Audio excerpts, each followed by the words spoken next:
Tonight, We already started very unplanned. On my coffee. So, those of you that know that you're here, you know that you're here for the Victress Voice. Oh, this is so going to have to be something we're going to have to hug, aren't we? This is going to be interesting. Learning curve for everybody, my apologies. Or you could just take it out of the holder and have a lot more control. Fine. Anyways, so hi guys, welcome to the rock. This is the Victress Voice. I am your co-host, Blondie. This lovely lady over here, Miss Lindsay Lee, that both created the Victress Voice. Hello. Also gave me the nickname Blondie, and it's kind of been around for 20 years. And throughout the progression of the show, you'll kind of realize it's totally not a color. It's not a hair color. It's not a color. It originally started that way 19 years ago. Yeah, she was a feisty 17-year-old. It was blonde at the time. I mean, her hair was blonde, but she probably could have been a brunette, and I'd have called her Blondie. Yeah, that's how Pretty sure. Pretty sure. Because I'm not blonde anymore, and the name's still stuck. Yeah, so. But this is your host, Miss Lindsay Lee. Good evening. Thank you guys so much for coming out here tonight. So I am going to give you a little rundown of the evening. Try to adjust where my microphone needs to be. I'm sure by, an hour and a half in, I'll figure that out. So bear with me until then. So we're going to start here by just telling you a little bit about how the Victress Voice came to be. And then we have our first interview of the night, which is going to be with Beth Hart. She's a local artist, activist, wonderful, beautiful woman. She's just going to get up here and share with us a little bit. After that, we're going to have our first performance, which is Suhana Cree. I am super excited. So, and then we're going to go ahead and move right and do our first discussion of the night, which several of the women here are actually going to join us on. And although we didn't announce it in the discussion, I know most of you probably already know what that discussion is going to be about. But if you don't, we're going to talk about domestic violence. And I know that seems like, kind of a, downer topic. And it is, but it needs to be talked about. So, and we're not going to focus on so much of the brutal details as much as some of the things that we don't talk about, like stigmas and cycles and stuff like that. We're going to move from that discussion on to our second performance of the night, which is Pamela Jean. And so we have a couple of beautiful women that are going to play guitar and sing some original songs for us. After that, we have an interview with Heidi, and she is a local author, a friend of mine, beautiful woman. She's going to get on and tell us a little bit about her book, and we'll share some links on where you can find that. It's a devotional. She shared a little bit of it with me at her home the other night, and I loved it. And then we have our last discussion of the night, which is where we're going to introduce something that will be a part of this show moving forward. Be a little unique how we do it tonight, but it'll be a permanent part of this show moving forward, and it's called our Ladies Lifeline. It's a Q&A line where women can send questions in, and we can discuss them on the show. And then we're going to end with some of the things that we plan on doing in the future, including some future discussions, as well as a song or two from myself. I just started writing music this last summer, so I'm very new, and I thought, why not? And then we really hope that after all of that, you guys will stick around because we're going to play some really fun music that I picked out. I hope you like my taste. It's very eclectic, but it's all women, it's all dance music, it's all fun, like the Pink and the Christina Aguileras of the world that when we're having a bad day we turn to, at least I turn to, and some Dixie Chicks because I'm random, and lights. So that's the agenda. We're going to get right into it since we're already a little bit behind technical difficulties, right? And after this, if you guys go to the event page or the Victress Voice page on Facebook, you will be able to find the YouTube video of this. Hopefully it's being posted and streamed right now, but if not, it'll definitely be available there afterwards. So, yeah, we'll get right into it. So. Don't forget, when you get thirsty, we are at a bar. Yes. Half off drinks. Yes. If you're hungry, I do believe we may or may not have a small intermission, but we do have waitresses around that will be happy to serve you guys steak that they are offering tonight. So keep that in mind as we continue discussions. Yes. We're gonna try to go at just all night. We don't want anyone to get bored or bogged down, so we might not have a break, but you're all adults If you need to go to the bathroom, just get up and go to the bathroom. If you need a drink, get up and do that. And also, if you do need to use the restroom or get up and leave this area, they actually have Pool League here on Thursdays as well. So we're going to try to come in and out this door over here just so we're not consistently interrupting their game. And other than that, there's the bar rules. You guys can still invite your friends. We're going to be here for 2 or 3 hours. And I know some people that are working till 7:30 or 8. They're going to be showing up late. And so feel free to mingle. This is meant to be fun, you guys. We're going to have fun, okay? This is really, like, the whole point of this is that we're sitting in a living room. We're having fun. We've been partying at my house, honestly, for 18 months. We've thrown 10 events. We have karaoke parties, tie-dye parties. I mean, we have clothing exchanges. Oh, my God. We do all kinds of things. We do, and that's what this is supposed to be, just on air. So let's have fun tonight. We're completely unscripted.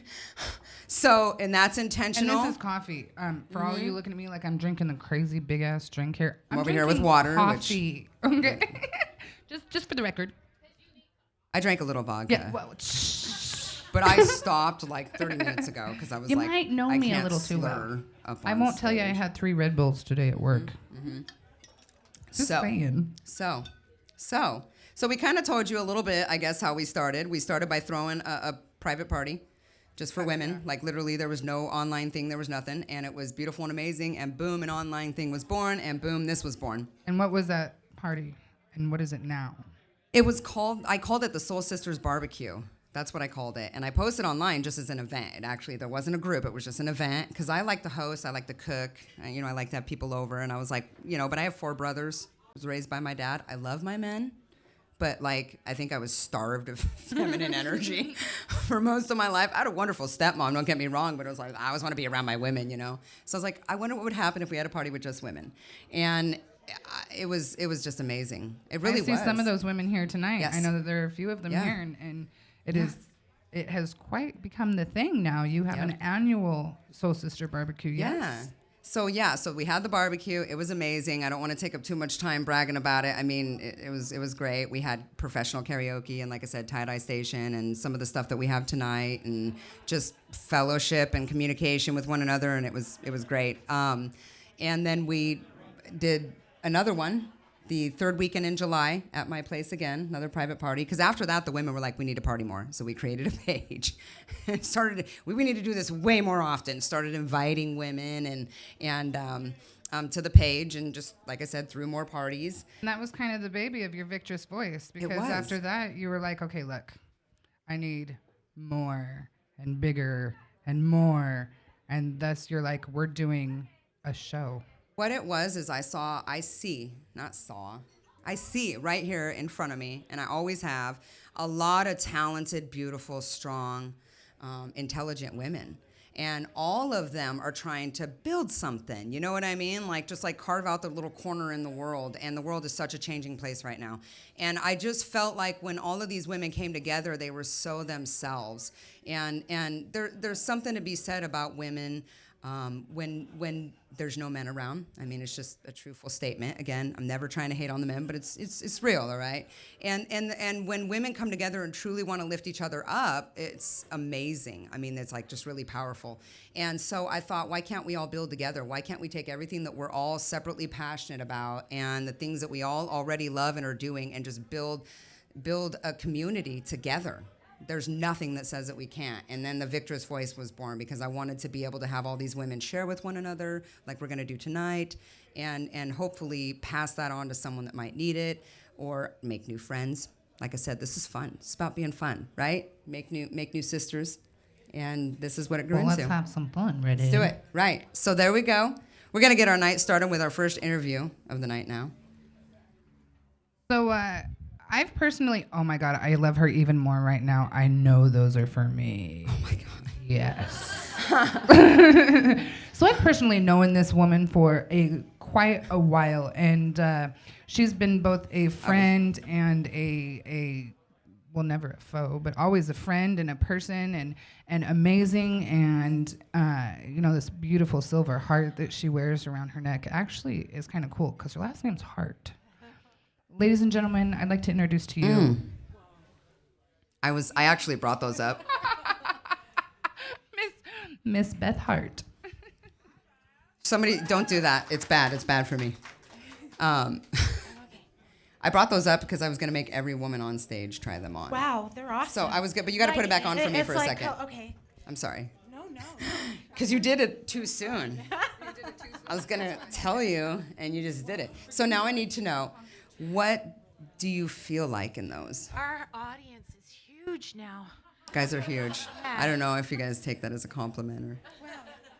But look. Is there a lot more of them? Is that what you mean? There's yeah, they multiplied. Yeah. So you could just leave those on and you feel like a star. Like, look at all these people that came out to see me tonight. It's awesome. All right, thank you for trying them on. These were my barter fare special. Yeah. Those are awesome. Talk more into the mic. Okay, got this. Ready? Good. There's another mic over there. Should just grab it. Hopefully, yeah. So just so you guys know, if you don't already, I'm sure all of you do, this is our first show. So we're new. We are killing it. We're gonna. Soon, that's why we have performances in here, is to make up for all of this part, But we're learning, and we're glad that you guys are willing to grow with us. This is gonna grow, because just like the barbecue, we. Confident. Yeah. For real. You guys have such dynamic personalities. It's Very different. and next to Oprah. But she's Yeah. my other half. She's the yin to my yang. Yeah. You don't have to start with it. There's a shout out. For Hey, real. Oprah. You're being called out. I don't know if calling her out was the best. Yeah, no. You're being called out. No. She did that. We're already disassociating with people. That's the route this show is going. I didn't even know her before the show. She was just an interviewee. I don't know what that. Under the bus. Boom, boom, boom, boom. Yes. So okay. So first of all, the beautiful art that you see over in the corner over here, the pictures and the jewelry, this is Beth's art. All right. And this is an honest thing. I actually feel good and bad admitting this, because I feel kind of crappy, like I never supported anyone else. But I've never bought original art, because I'm poor, okay? Okay, but I've bought 3 pieces from Beth because I love her art, like I really love her art enough. I have one of her feathers. It's beautiful because I love feathers. I have, some tattoos with feathers in my room. And I have a couple of pieces that she did, silhouettes of a man and a woman in a seductive position, because I like that kind of thing. If you were in my room, you'd see a lot of silhouettes of things. And so I love your art. So yeah. You're awesome. Thank you. Well, a lot of my pieces are actually pointillism. Everybody, I'll get approached and people will say, oh, cool, stippling. Stippling is when you do just one color and you do it in different sizes and different distances from each other to increase depth and such. But with pointillism, you use color. The original pointillism was actually only in primary colors. So the guy would put a red right next to a blue, so like from a distance you would see it as purple. And I don't do that. That's crazy.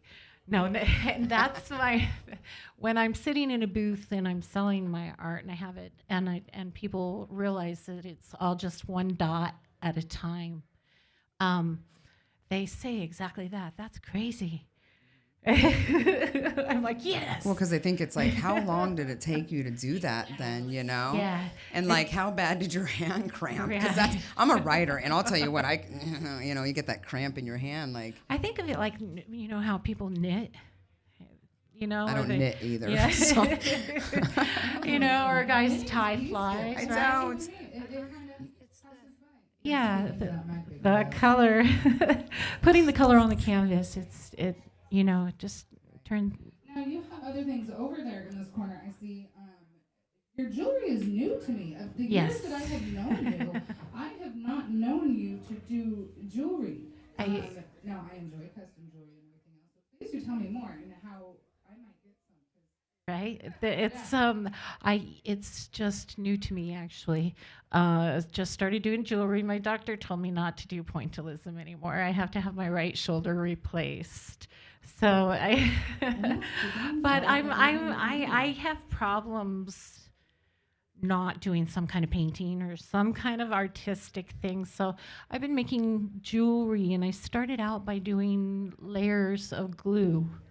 Oh, okay. So like the clear glue would have one layer of glitter in gold, and then the next layer in red, or the next layer in Right. pink, and it would give like a rose gold effect to to the gem that you're making.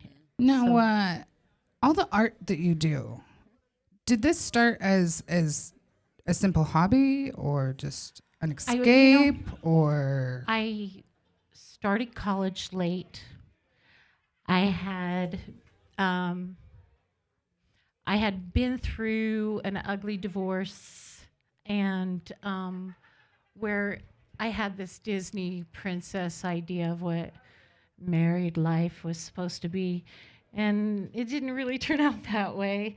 So ended up going my separate way, and then finding myself, which I should have found myself before I ever got married, But we get those Disney princess movies, and we know the end all be all is to get into a relationship. Now, that's one of the reasons we're talking about domestic violence, because not every woman knows, right? Miss Lindsay, I want to call you redhead so bad. You're my redhead. That's it. That's all there is. She has another nickname for me. Obviously. Anyways, that's one of the reasons why we're talking about domestic violence, is because a lot of women see that princess fairy tale, but And then they end up feeling like a failure. Or- And if or they like it don't was do their something fault. Yeah, they blame right, so they're themselves, always for trying sure. to get that approval, seeking Right. it. And I personally think that having other people around to tell you the opposite is like, that's why it's important to have friends and people that are like, no, girl, he's a liar. That's a lie. Yeah. Like, all of that is a lie. Everything you think about Calling yourself. out, yeah. Absolutely. That's another thing. Whenever I see somebody with a black eye, I always ask them if they're okay, if they need help. I volunteer for the YMCA women's shelter. I teach painting classes there, and I see women in a store with a black eye, and I personally have gone into the store with a black eye and have had people look at me and never say a word at all. And I just think that that's tragic, because we should be looking out for our fellow human beings. So whenever I see somebody with a black eye, I always ask them. My black eye was not from domestic violence. I was in a car accident, but still, someone could have asked me if I was all right? Come on, man. that's a lot of car accidents. Actually, I out know there somewhere. my daughter one time, when she was pregnant, my oldest, when she was pregnant with my granddaughter, she was, big and pregnant, obviously pregnant, and she was really emotional. She couldn't find me or something in the mall one day, and she's super emotional. She's pregnant. So she's like walking around crying, like hysterically crying. But she walked around for like 20 minutes. And when I finally got to her, she was so hysterical. And I was kind of looking around. I'm like, no one stopped. And she was like, no. And I'm like, God, like, who walks by someone hysterically crying and pregnant? I thought for 20 minutes. I said, were you crying this whole time? She was like, yeah. And I'm just like, So I've seen That's it a our little bit society too, today. But I've also seen, people stand up and say something, but it's hard because you don't want to be, you don't want to overstep your boundaries or anything. And one of those things that's hard for the younger generation is that us older generation are not teaching our daughters, our goddaughters. I have a couple of goddaughters, our granddaughters, our nieces. It's okay to say no, stop it, get off me, get away from me, walk out there. It's okay to just be done. There's nothing wrong with that. And if we continue to teach our daughters that, our next generation will start to understand more, and we'll have less and more I just love. believe in modeling behavior. Amen. Absolutely. I believe in modeling it. I believe that then that's why we need to get a bunch of women together that want to model that behavior, be leaders in our community, and stand up. And we have forgot the community. We talked about this in one of the videos. Like, they say it takes community. We don't have that. We really don't have that, because everyone is too busy picking each other apart over minor differences. Things that we probably make major, but really are minor. They really are in the long run, because the community is so much more important. So maybe like in that little tiny zone, that thing might be important, but like the community is so much more important. You know, it only works like an ecosystem. Now, That's how we work. If you could get one person to listen to you in any which way, shape, or form, whether it's in regards to domestic violence or finding yourself, as you said, or moving to that next chapter, any kind of piece of advice that you could give to our current audience, our audience out there, or maybe somebody that might see this in the future and wonder how they too might be able to find themselves? I think that you need to find your happiness before you find a relationship, because you won't be happy in a relationship just serving somebody else and trying to make them happy all the time. It's not your job to make somebody else happy. It's not your job to be somebody else's parent. It's your job to seek your own happiness and find what it is that you are, because you know the Disney princess thing makes you think that that's the way it needs to be. We're going to grow up, we're going to get married, we're going to take care of our man and live happily ever after, right? And in the meantime, we don't seek out our love, our passion. So I started being an artist really late in life. I went to college for my bachelor's, and I newly separated from an ex-husband, and getting into new foolish relationships because we have this mistaken thought that we need to be in a relationship to feel whole. And that's not true. To feel whole, you need to find what you're passionate about and follow your dreams. And I think that the best relationships come when you do that. Like when Yes. two people come together as already whole people, not expecting the other person to make up the other half of them, like that whole like soulmate, like I need you. When you come together like that already, prepared to take that on yourself and just share that with somebody else, your whole relationship flourishes. I mean, your whole relationship is happier. And I wish I had I have a visual. I actually have a visual. I draw a visual person. A couple of my friends have seen this visual, that a healthy relationship versus an unhealthy relationship. And what it is it's this big circle. And in the healthy relationship, in this big circle, there's a bunch of little tiny dots just all over scattered. And those dots represent every part of your life. One of them is your hobbies. One of them is your friends. One of them is your job. One of them is your boyfriend, right? All of those parts are floating in there. In an unhealthy relationship, you have that same circle, but the whole thing is colored in. And outside of that circle are little dots that represent your friends and your career, and those other pieces in that relationship is that circle. And that's what women get stuck in. They get stuck in that perpetual place of, I need that to be whole. And I think it's important, like you said, to find your passion. It's never too late. You actually need to be a part of one of our other episodes, which is going to be discovering yourself a little later in life.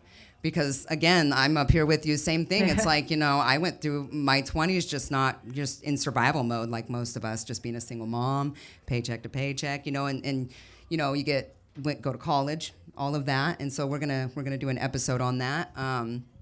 But yeah, I definitely like that, bringing to the table that. I have one question that I do want to ask, this is something that this will give the other guests a time to think about it, but this is a question that I want to ask everybody here tonight, kind of on a personal level, because I'm curious.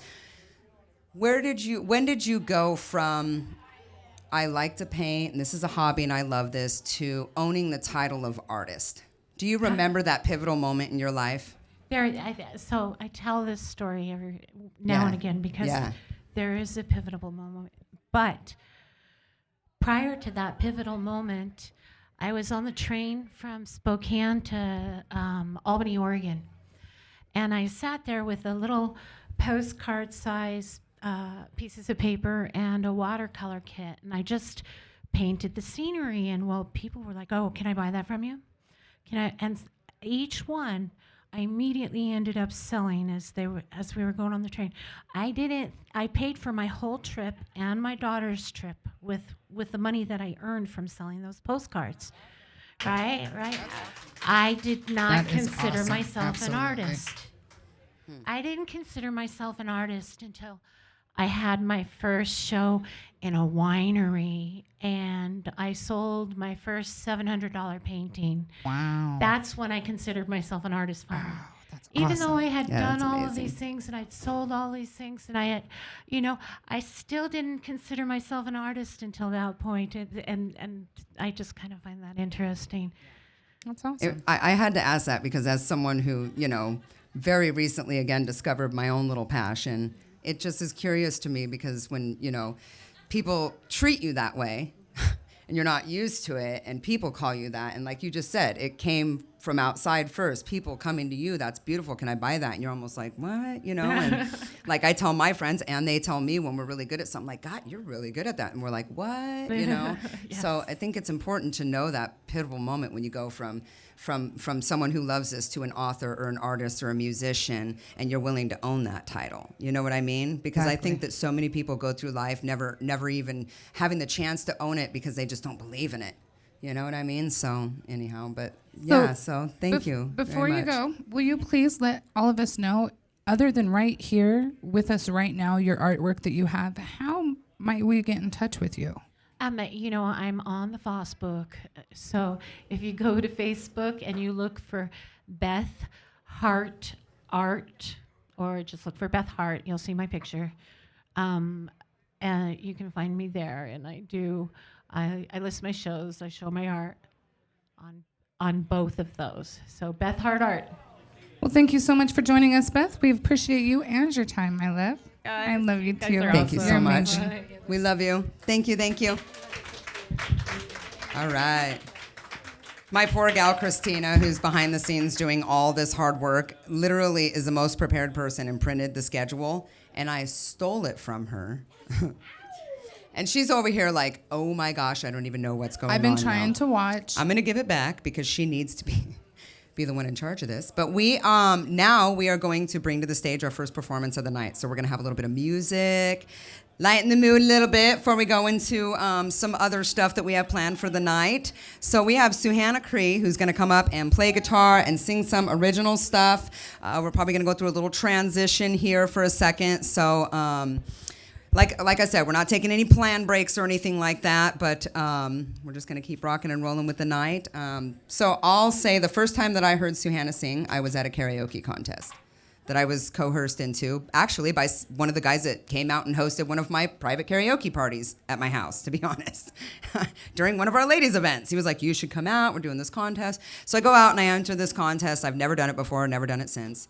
And in the middle of the contest, Suhanna gets up and sings. And I'm like, well, we all lose because she has such a beautiful voice. And then I find out very quickly she's not actually a part of the contest. So I'm like, oh, okay, I maybe have a chance, but I'm like, but why? Because I loved her voice so much. And so I have just absolutely loved listening to her sing ever since, and I'm so glad that she said yes to coming out here tonight. Yay! And so I want you guys to all give her a big round of applause while she comes to the stage here. And Suhanna, if you want to sit, stand, you tell me, I'll move this stuff around here for you.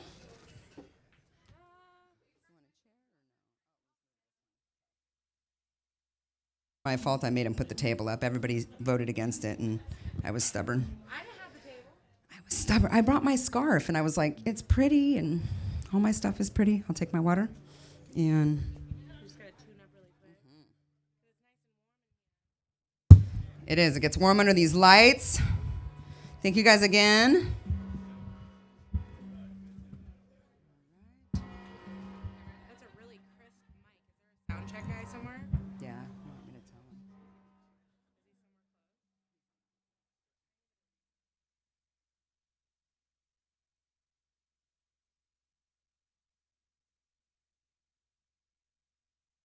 I'm just gonna tune up so I don't embarrass myself. Yes. Oh, you're fine. Okay. Oh, you have to have this. Oh, sorry. Yeah, you're good.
Uh-huh.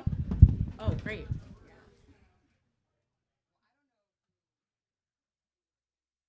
I was against you, Lindsay. You.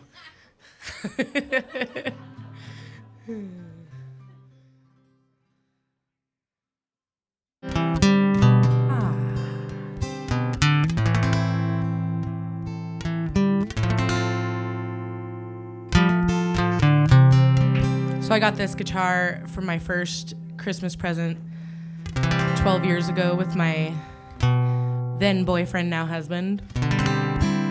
He tricked me like the first Christmas. I think this is literally like 12 years of Christmas presents. But it's worth it, right? Like, it's beautiful. Isn't she beautiful? I wrote this song a really long time ago, so I thought it was really appropriate to come and sing it for all of you beautiful women. But I thought it was extra special because I got my mama and my sister here. I wrote this song a really long time ago because I had children and I got married and am very busy, so I don't write a lot anymore, but this is an original.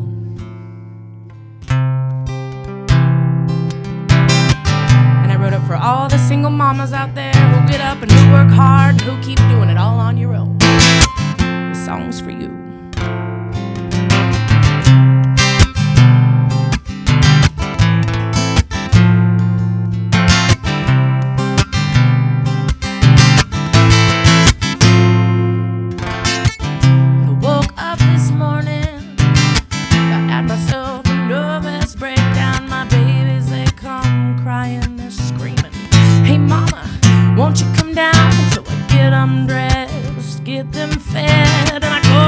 I just can't stand, and my mama, she calls me on the phone,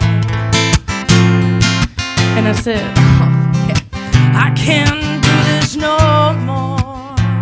She says, I know, yes I know, you've got this on your own, yeah, but I know,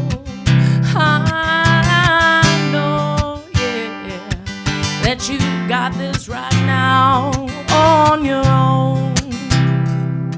I'm a single, independent mom, and I gotta keep my 2 feet on the ground, and I ain't never, ever, ever, ever gonna let you know, bring me down, cause I am the woman you made me, some psycho lady with crazy now tendencies. So that's right, you, remember, walked out on me.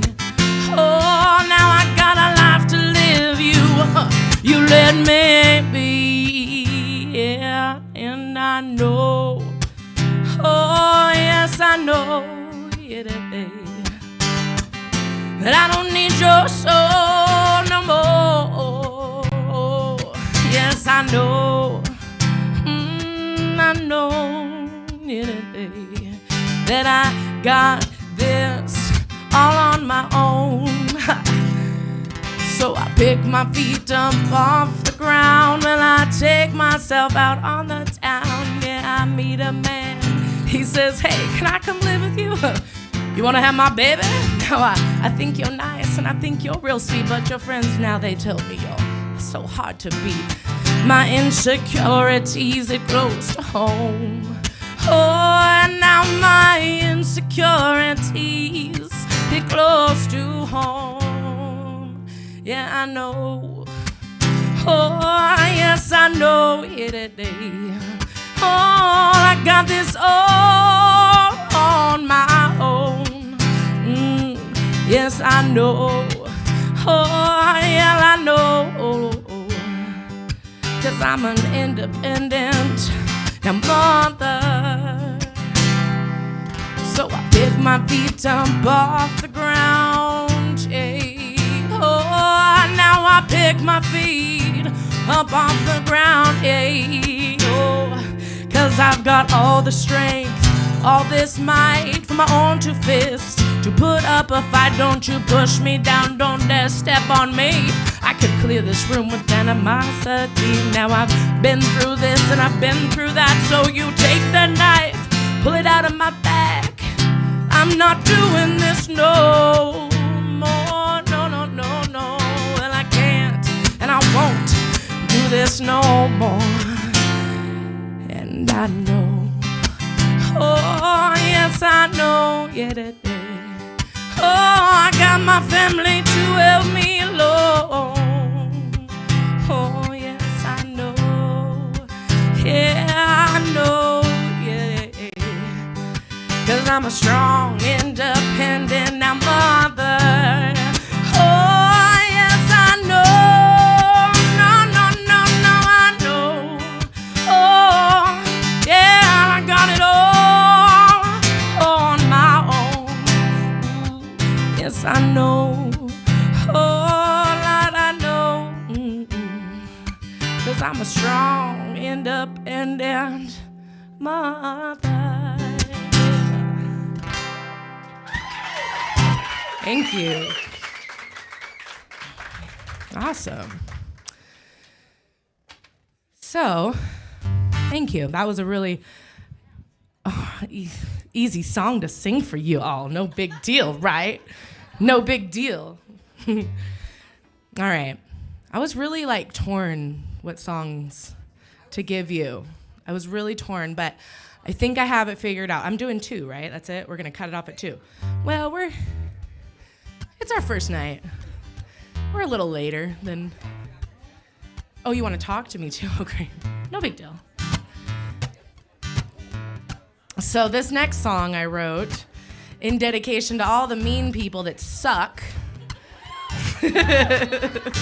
Which are none of you, of course, but I was 20 once, and it wasn't that long ago, I'm sure, but I really had to overcome a lot of stuff that people decided that they kind of wanted to put on me, and so I decided to write this song. Just one day I was sitting on the steps of my sister's house. I think I was in my teens, and I just whipped this song out, and it has stuck with me for a really long time. And so this song is called Just Me.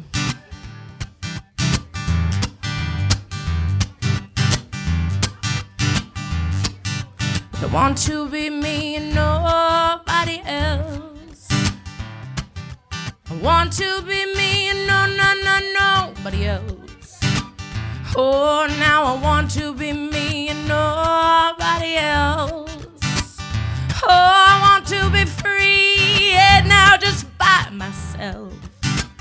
Oh, now I wanna be me, nobody else. I wanna be free just by myself. Oh, but I want to be me. Yeah, yeah, now and I wanna be set free. Well, I like my ears and I like my nose. I like my eyes, I love my toes. Now I am, yes, I am free. Oh, free, yeah, to do as I please. I look in the mirror, I say, well, hello. How I missed you and I love you so. Well, I forgot now what it's like to be me. Hey, and now I forgot what it's like to just feel free. So now I don't care if what you say is true. I'm not gonna miss you, don't care what you do, because you, that's right, you made me not me. Well, and all my real friends tell me, yeah, that's my best quality. Oh, now, so if you are feeling down and blue, all lost, alone, don't know what to do, look in your mirror, say the words, I love you. Oh, now just look in your mirror and say, I love you. Oh, I like my ears and I like my nose. Yeah, I like my eyes, I even love these dirty toes. Oh, you got to love yourself before you can love anybody else. Just love yourself before anybody else. Ooh, now love yourself, baby, now just love yourself. Oh, yeah, baby, yeah, blah, da, da, da, oh, blah, da, da, da, da. Yeah, now love yourself. just love yourself. Now love yourself. Yeah, yeah, yeah, yeah.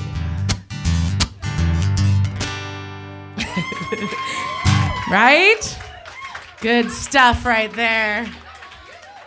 Thank you so much. I appreciate you dancing. That means a lot to me. It's like my love language. It's so my love language, so I just... That was awesome. No, I love your songs. I seriously. Yes. Blondie dances all the time. Blondie.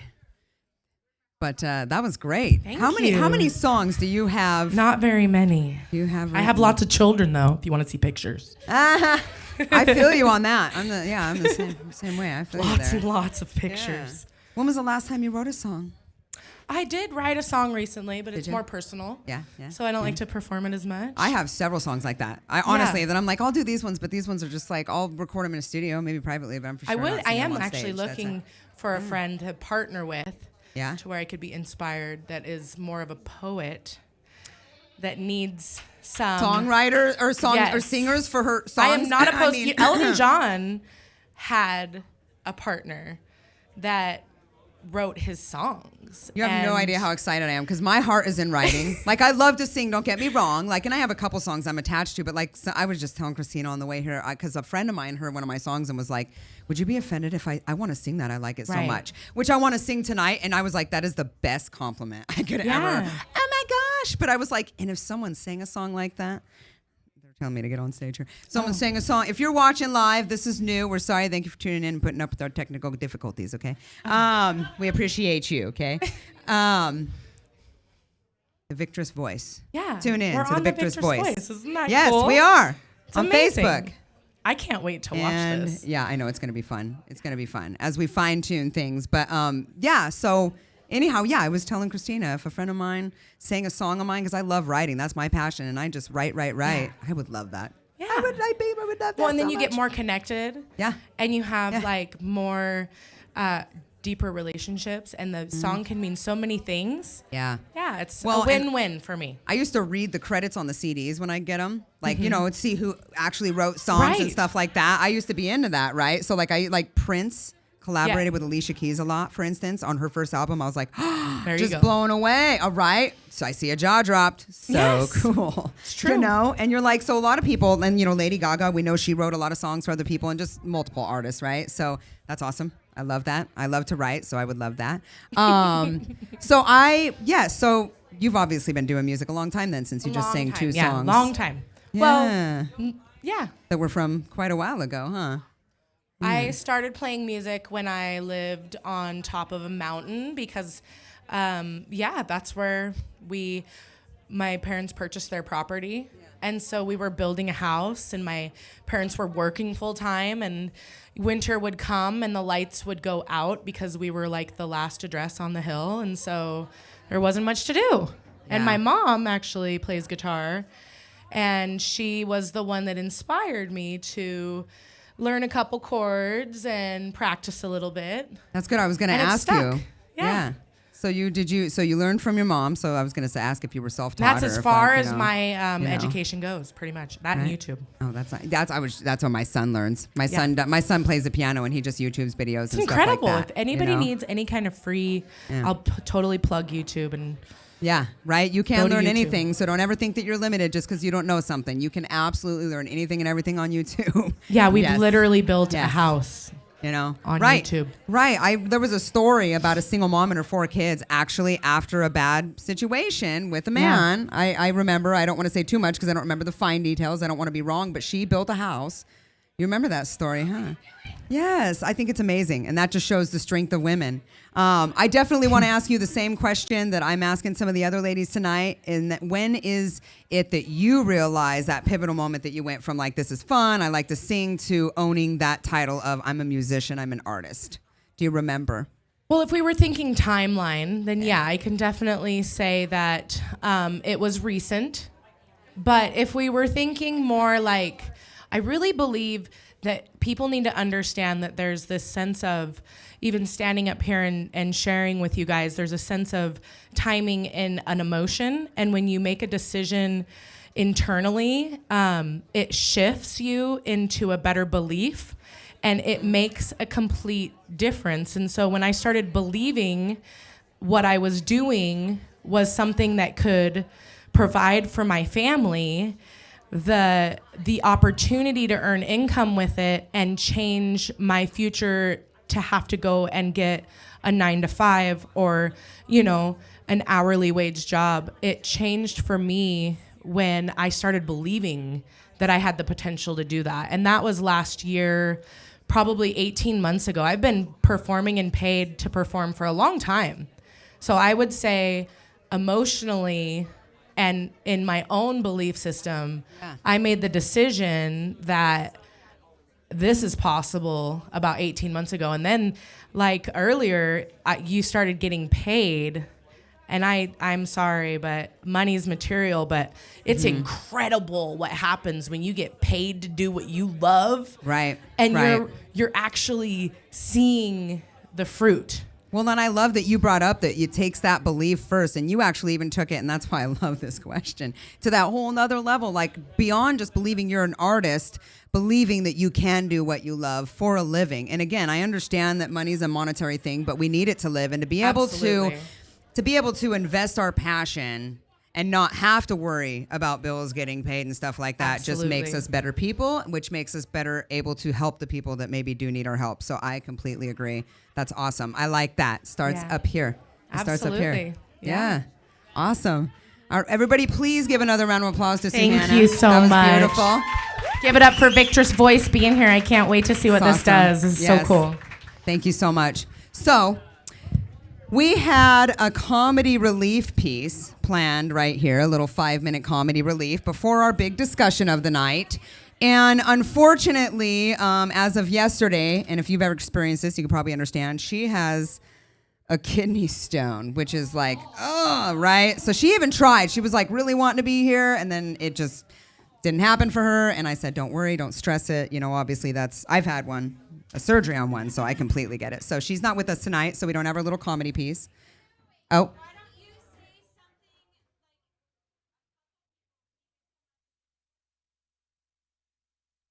Yeah, honestly, like this will be, we have about 5 minutes or less before our discussion starts, which is our DV discussion, which we have multiple women that are actually in the audience are going to join us on stage for that. So we do have that serious discussion taking place, and we are going to focus that discussion on the cycles of abuse, how to recognize that, how to overcome that, how to overcome stigmas, maybe break some of those stigmas and judgments down. Some of us on this stage, most of us on this stage, honestly, are domestic violence survivors.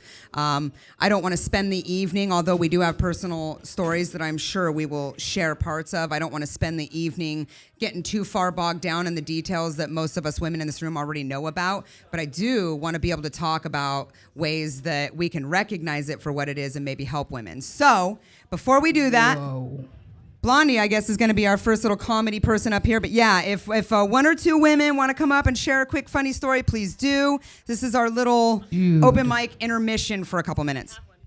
This is totally different than Bug Eyes. I need you for... I need you. You, or you. Okay. Me. Hi. How does that okay, so since many of us have been in relationships, have not been in relationships, how many in here have done the dreaded, I'm going to go online?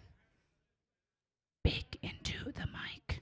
Well, we don't like to admit that we've gone online, so we always whisper it. So how many of us have went online, right? I see hands. Y'all can't see the hands online. I can't. Yeah. But there's okay. hands. You got to come to the show to know what you're missing out on. Okay. So how many of you have gone on there and you're like, oh, this one, this could be the one. Right? Look at those pictures and all of the friends that are in his photos. And wait, he's messaging me. But who's that girl? That one in that picture right there. Right. Wait, I'm pretty sure that's That's only half. Wait, what's that hair that I see there? Right? And right? Like his armpit hair is not blonde and brown and straight and curly. How the hell does that work? Right?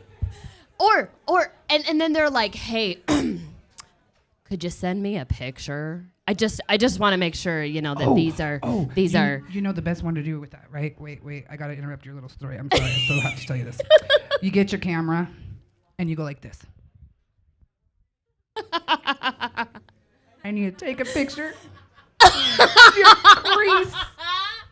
Click. Okay, I've never done that, but I'm glad that you have, honey. I'm married. I got to have some kind of fun.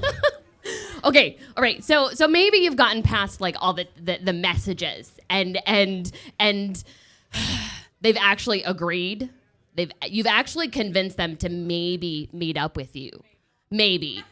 Right? Maybe, right? And you get to the coffee shop because as a veteran online person, you know not to schedule if you're not a veteran online person.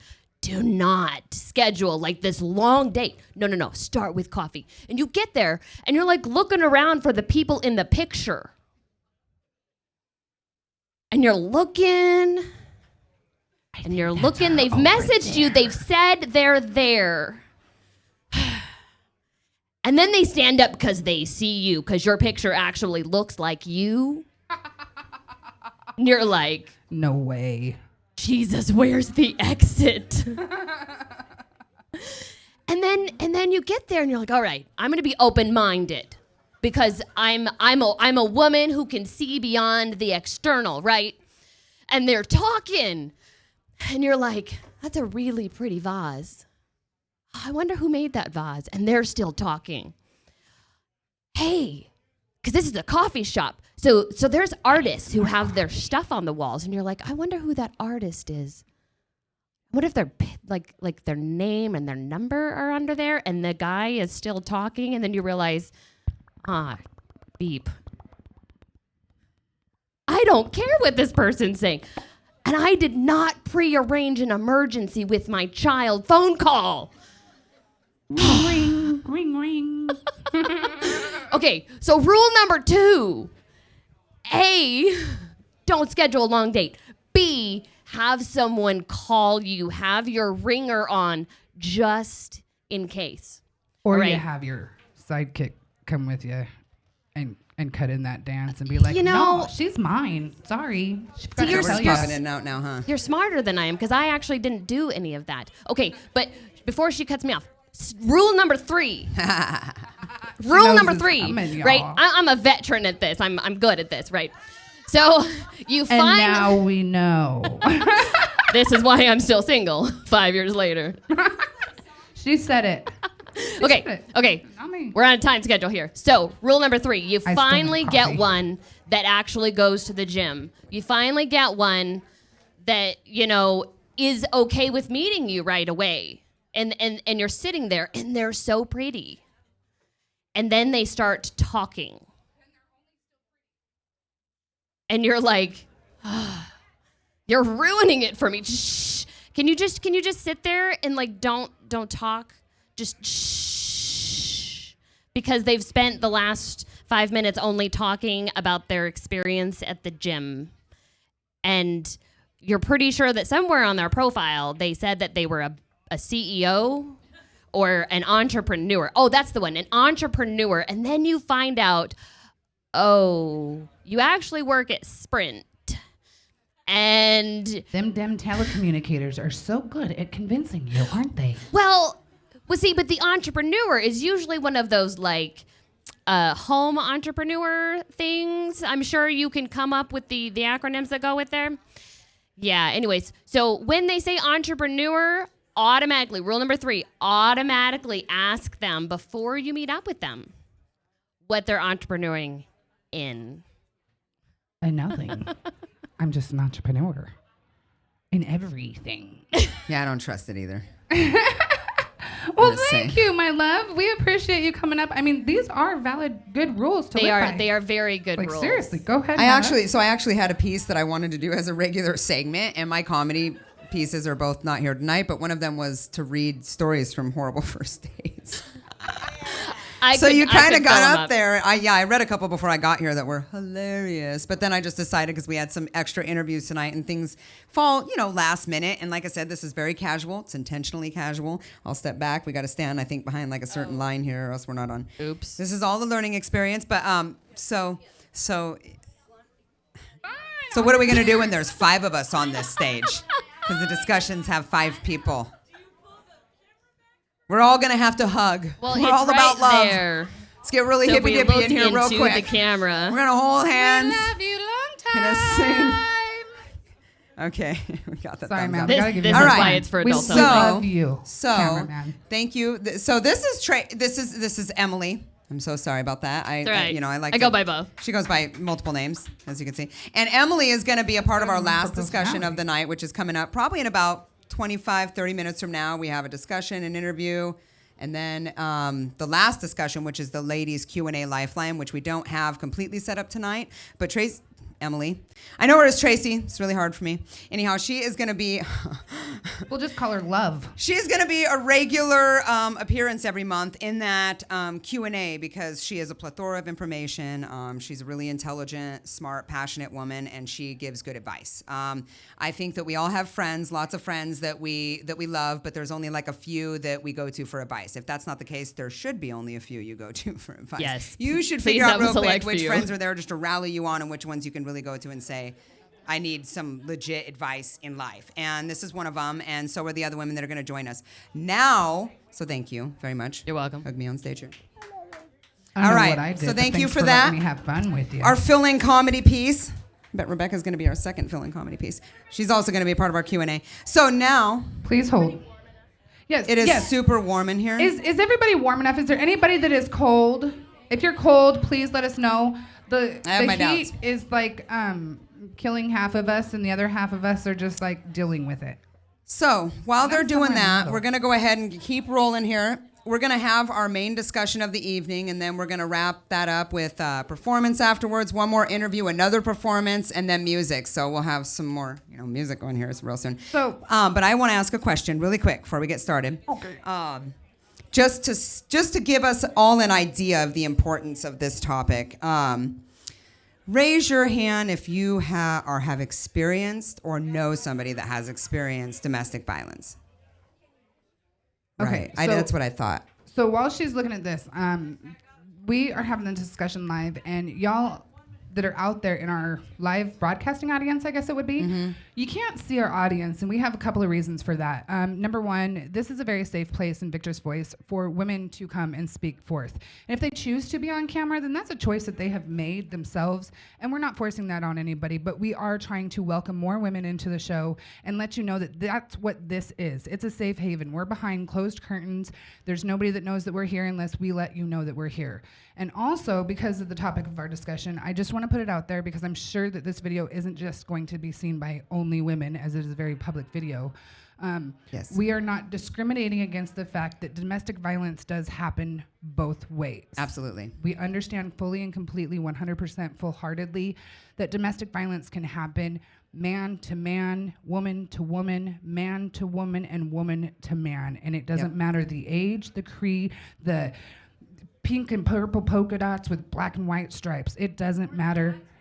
Or the tax bracket. Very good. Absolutely. Yeah, it the more happens. important issues there, right? Yeah. It happens. So I just want to make Yeah. sure that that is out there and knowing that we by all means are not Correct. discriminating this in any way. We are Yeah. currently having the discussion with women. Yeah. So for this in particular evening and segment, it is about the women. And we hope that you respect the fact that the women that choose to come up and have interviews with us are doing this openly, honestly, and choosing to be out here. And if there's any kind of negativity that rolls with that from anybody else, you will A, be asked to politely leave after you've been asked to shut your mouth. And any comments online will happily be deleted. So we thank you very much for the rest of the evening and for joining us. So yeah, there we go. I don't know if there's any more to add to that. I'm really not sure. Pretty sure there's not. But yeah, we're not discriminatory, but this is Victress Voice, which is a female show geared towards women. So yeah, Once a good month at the disclaimer. Rock on But track. yes, we do make our messages specific for women and create that environment. So thank you for that, because that's definitely important. So we are going to go ahead and go into this discussion now. Again, we're going to really focus on the cycles of abuse and overcoming stigmas and judgments that surround the victim, as well as talk about places that we can, that women can go for help and different suggestions on that. So we have a couple of advocates, domestic violence survivors, that are going to join us for this discussion on stage.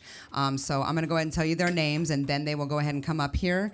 Hopefully we can all fit on camera, all smushed together. If not, we really are going to be hugging up here. I'm gonna walk around and see if So Blondie's going to go ahead and walk around to be nice, and because we have, I'm pretty sure that I have 3 women joining me up here. I have Heidi, I have Pamela, and I have Julie joining me up here on stage. Julia joining me up here on stage. And all of them have something to add to this discussion, so please give them a round of applause. And come on up and join me here, ladies. Sit wherever you like. And yeah, I know it's close. I'm so sorry. Yeah. And hopefully they'll give us the heads up. Are we all on screen? Oh my goodness. all of you shift one chair over. Well, there's not another chair. So scoot. So scoot. We need a permanent place, like a studio or something, that works. to do this. There This we go. works? We're That all there? works. You're all there. All right. So we are very close right now. So I we're hope gonna you all don't. we're all gonna start. We need fans. Like, oh, it's so hot up here. It's gonna happen. Look at this. Y'all are already getting some press. You got some So- fans. Yes. All right. So we'll go over a couple things real quick. For one, if you guys don't hold the mic right here. Oh, she's telling me my posture sucks. Okay. Yeah, you're the only one without boobs. No, I'm just joking. It's rude. You're hiding them. That's why I got a peace sign there. Don't judge me. It's non-judgmental, remember? Hey, Environment. I got you for 19 years. I know. I can do whatever I want. So, put your mouth close to the microphone when you talk, or we will not be able to hear you. Okay? And I did not say that. luckily, we can't hear our audience up here.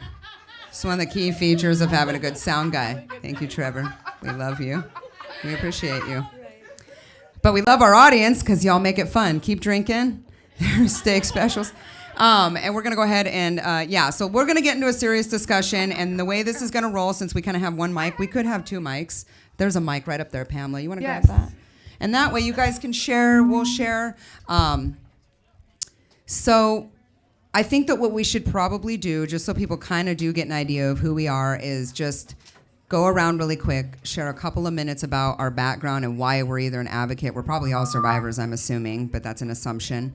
And just maybe tell, how many years we spent in it, how old we were, and whatever we want to share in that couple of minutes to give these ladies a blurb of who we are, and then we'll get into the discussion. So we'll just want to start us off here, Pamela? Hi, I'm Pamela Jean. I am a domestic violence survivor. I don't even like using the word survivor because it's not like I was in a fatal car wreck and survived it. Like, I chose to be there. I chose not to leave sooner. So I'm here raising the voice for domestic violence awareness, and I do that through my music. It's not like my songs are all written about it. I started a Pedal to the Metal tour back in 2017. I up and fled an abusive relationship overnight in a U-Haul with nothing but my dad's credit card and my dog, Hell Bella. yeah. Thank you, Daddy. I'd be lost without this dog, let me tell you. This dog hopped in the front seat and was like, let's go, Mom. And I've never been to Washington, Idaho, Oregon, any place in the Pacific Northwest. I was living in Northern California, and my dad called me, says, are you safe? And I said, not really. And I'd already left the guy. I was renting a room not too far from him because I have a stepdaughter. Addie, if you're watching this, I love you more than anything in the world, and we'll be together again in 6 years. So I'll see you on your 18th birthday. So anyway, my dad says, I'm going to pay for your move. You're out of there tonight. And literally the next morning, I was in a U-Haul, a 15-foot U-Haul with my car dragging behind it. And I put an ad on the Spokane Craigslist looking for a room to rent, and I ended up in Idaho, met the boyfriend I have now 2 nights after I got here. We've been together almost 2.5 years, almost 3 actually.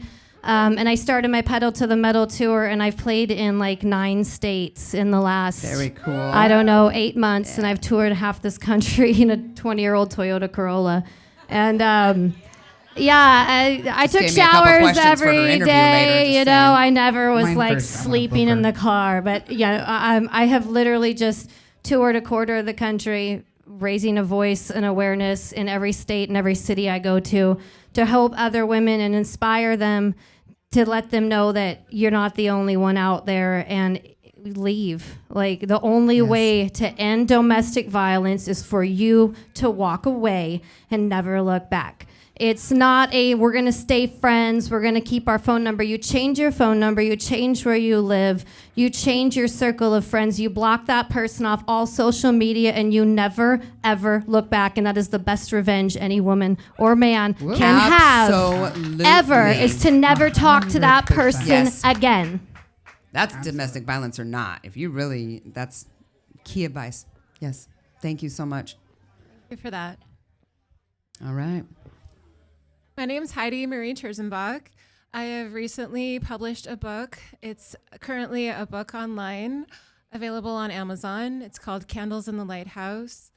And throughout the book, there is woven a message of empowerment and awareness through my experiences with domestic violence. It is a theme that has plagued my family and my entire life. And I've recently been in a better place emotionally and spiritually and physically through understanding that we are all loved, no matter what you've been through, no matter what you think about yourself because of something you've been through, or what other people may have said to you or done to you. It makes no difference. We are all loved, and we all have the right to be loved appropriately. Absolutely. Thank you so much. That was beautiful. So yeah, my name is Lindsay Lee, as you know, and I am also a domestic violence survivor. I was really young when I went through mine, and I was 17, barely 18 when it started. It lasted 2 years, and I was actually of the mindset before I went through it, because I've always been strong, independent, confident, and I wasn't trapped financially like a lot of women, you know. It was fear that kept me there, but I was fairly judgmental. I was fairly young when I went through it, because I thought, well, why would a woman put up with it? It's got to be her fault. She stays. What I didn't know was the cycle. What I didn't know is that a guy's not going to get with a strong, confident woman and just like hit her on week 2 or 3. You know what I mean? Like, because then all of her girlfriends are going to be right there like, what did you do? But that's not the way it works. It starts with isolation and mental abuse and breaking you down, and that's what we're going to focus on tonight. And that's how a woman can be on top of the world and still get trapped in a cycle of abuse. And it doesn't matter who you are. Again, it doesn't discriminate, and we should know that. Not just against, sexes and classes of people, but even against your personality type. You might think you would never be in that situation, and then you find yourself there. The only beautiful thing that came from that is that I absolutely do not judge women now in those situations, because I found myself there.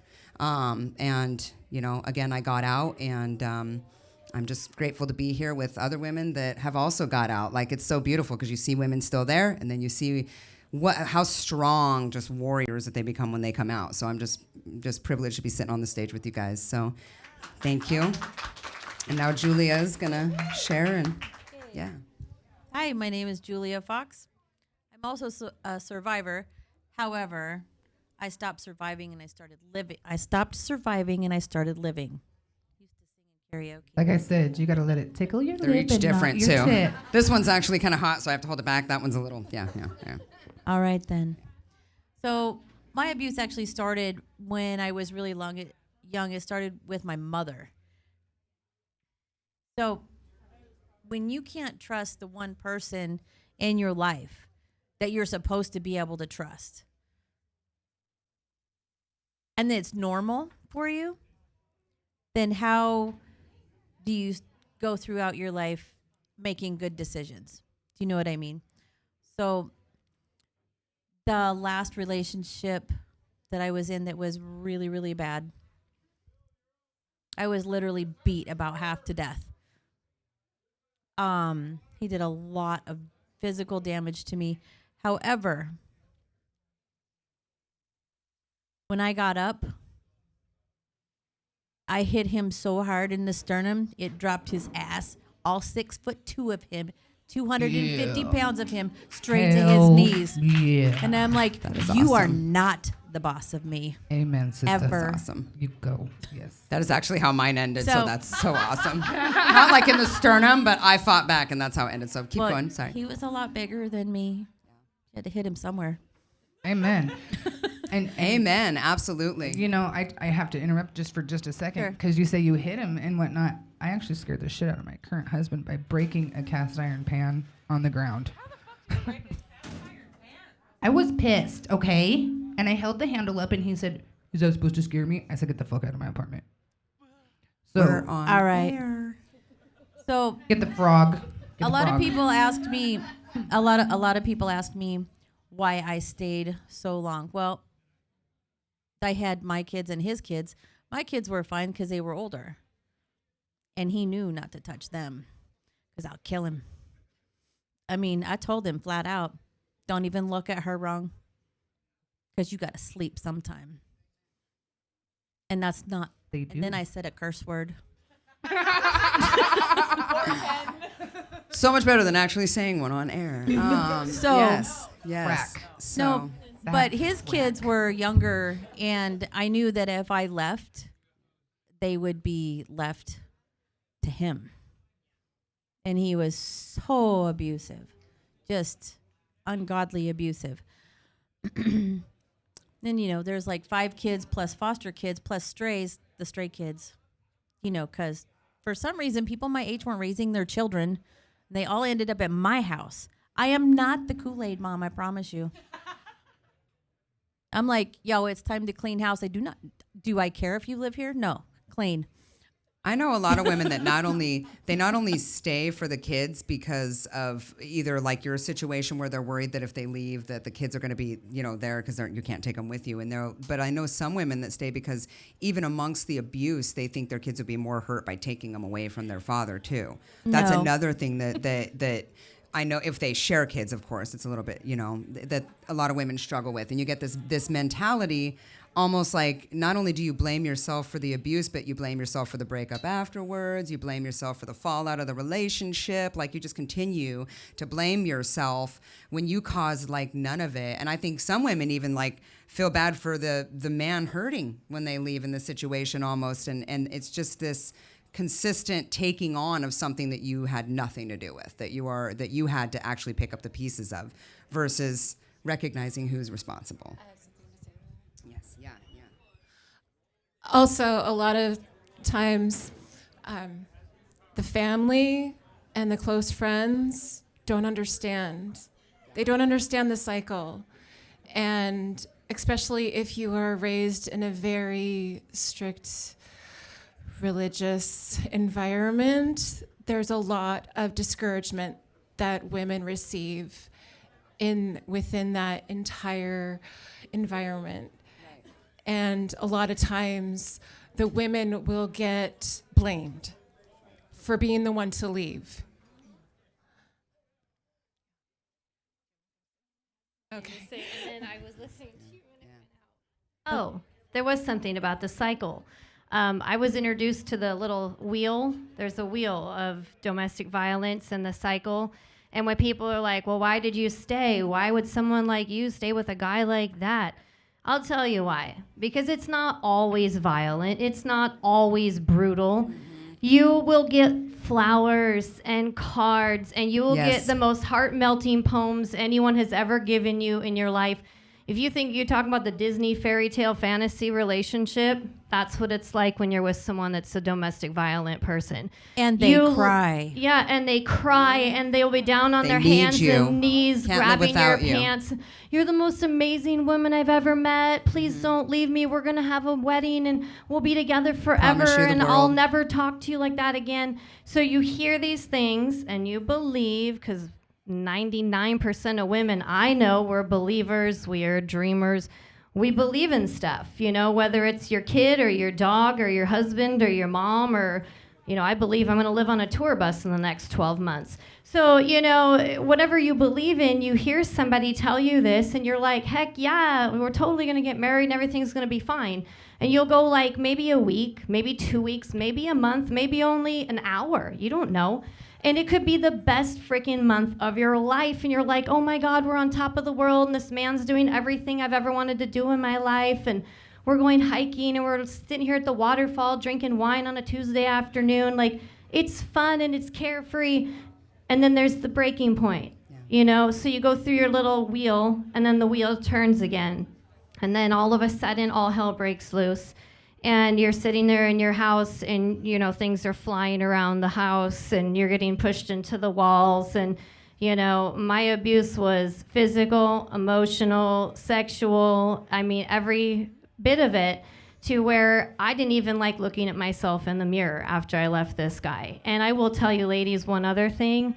If any man ever makes fun of your body or your body parts or your hair or tells you look fat in your New Year's dress, walk away. Yes. Because there are so many men out there who would never even dream of talking to a woman like that. And it's pathetic. It's pathetic. And to sit there and look yourself up and down in the mirror day after day and think you're not good enough, you're not pretty enough, you're not skinny enough, whatever they happen to make fun of that day, it's pathetic. And men like that don't deserve to be with anyone. And it's a form of abuse, even if that right there never turns into anything physical, which is important to know because it doesn't always get physical. It does a lot, but it doesn't always. And I've had girlfriends tell me stuff like you were talking, like they talk down on their body or even insult them, how they are when they're in ways that would...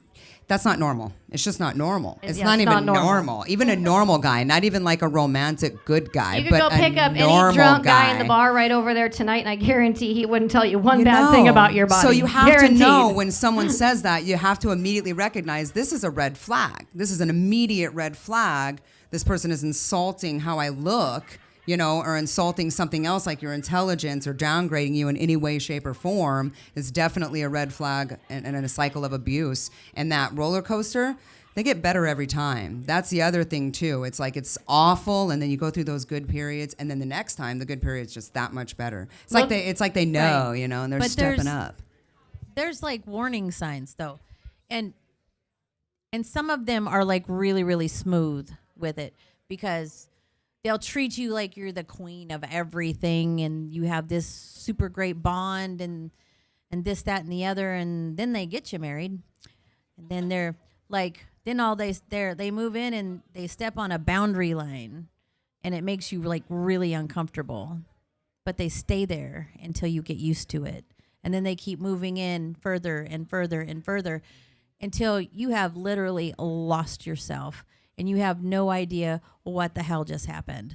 Well, and one thing I want to point out in relation to that too, in all these red flags and these steps, not only do they do that, and I like that you said that it's like they do just enough. Because if they came right out the gate, like when I started dating this guy, if a month into it, he would have put his hands on me, I was still really confident. I probably would have left. My girlfriends would have made me leave. But there's this whole cycle. So he spent several months isolating me. That was the first thing. I got my best friend in the world. He got us in our first fight. We didn't talk for 7 months, right? My family didn't like him, treated my mom like crap, so she didn't come around. So, I had nobody there to, tell me any different. And then it was little comments. It was, you have big teeth. You shouldn't show your teeth when you smile, Your gums are kind of big. You should dye your hair blonde. I really like blondes. No, I'm kind of blonde right now, but it's the blondest I've ever been. But like you said, little comments that just chip away just enough. It's not like they come out swinging and then you get to this place where you're broken, you're alone, you're judged. Like Heidi said, you're on your family Xanax, drinking thinks, 2 bottles of wine a night. So then you deserve it, right?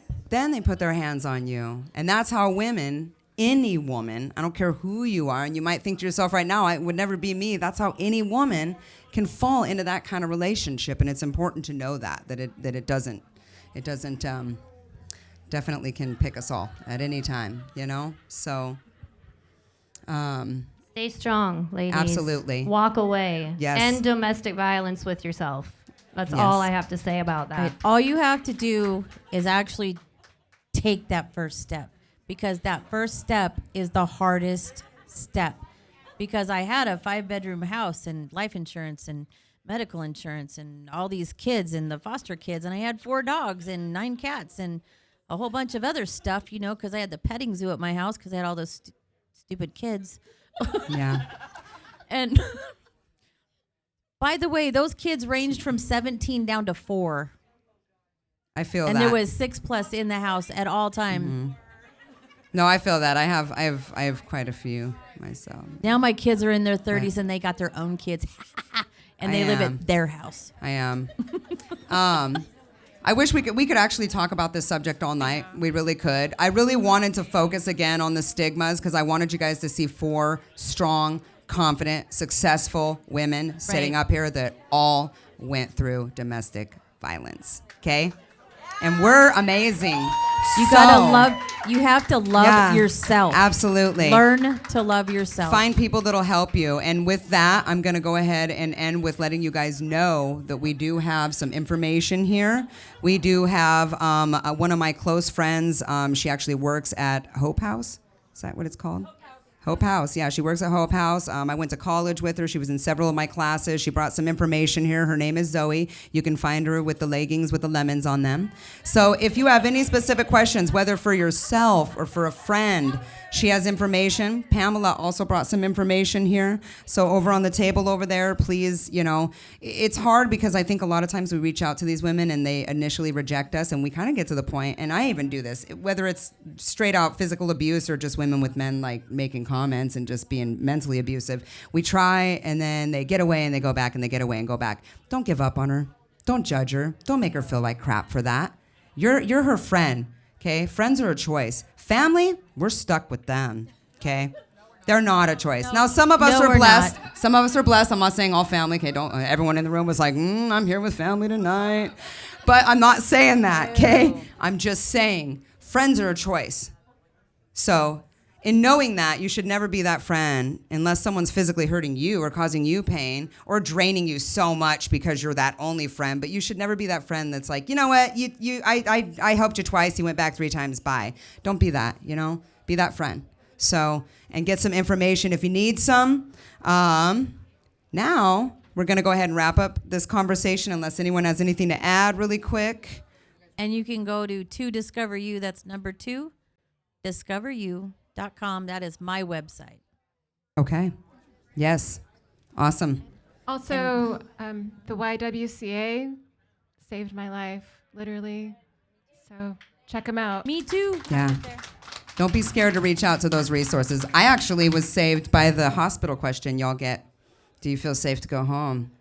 It's kind of a trip to look back at that because it's like, you know, they ask that question now and you're just like, yes, why you even ask? But when you're there and you're like, I really don't. It's kind of it's a weird place to be, but, you know, don't be afraid to ask for help. So thank you guys. Thank you, ladies, so much. Something you wanted to add? We'll have an interview with Heidi later, and you'll tell more about your book. But my parents, they were the ones that paid $2,700 for my move, and my dad would never take another dime back. So 10% of everything I do with my music goes to Priest River Ministries, Advocates for Women in Spirit Lake, Idaho. Very nice. So anything that gets in that tip jar, my shows I get booked, 10% of that goes to help other women get out of these relationships. Awesome. So that is yeah, awesome. thank you, Mom and Dad, if you're watching. Love you. Thank you so much.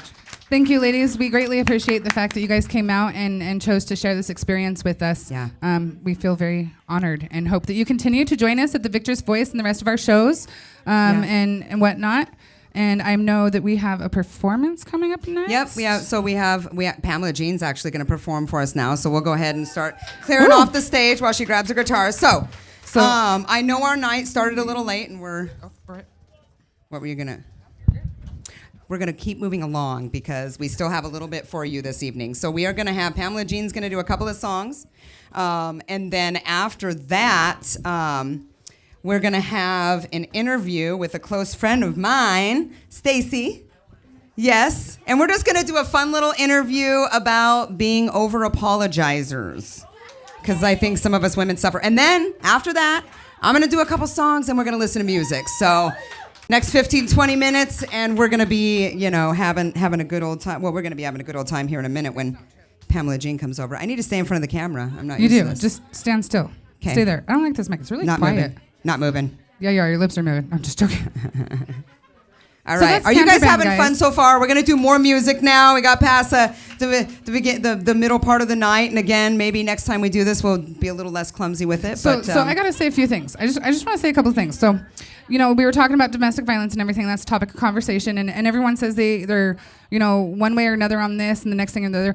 I've actually been in a relationship for 20 years, and we've had different people ask me if I felt safe at home because of how big my husband is. And once in a while, a bruise or two that shows up because, well, we like to wrestle. And that's not violence. And her husband's 6'7". 6'9". My husband is 6'9". I always say that every time. It's like my mind won't believe he's 6'9". He's extremely tall. And I just want you ladies to know that, when you find a man, by the way, he was supposed to be my one-night stand 20 years ago. Oh, goodness. We've officially been married, and we have a son. I only have one. Lord bless me, new. He filled him full. Gave him great big blue eyes to disguise him. But when you find that guy, and you'll know that you find that guy, you guys may wrestle. You might get a bruise or two because wrestling is wrestling, period. And we have a good time doing it. But you'll know. And don't be afraid to be honest with him and be like, hey, I don't like that. Don't do it. I'd rather you do this. I want my hair brushed, not pulled. It's okay to tell them that. And they'll understand if they love you, and they'll do it. Just saying. Well, that's what a good man looks like. They will. Absolutely. Absolutely. All right. So now that we got the heavy part of the night done, we're going to move on and just have a lot of fun.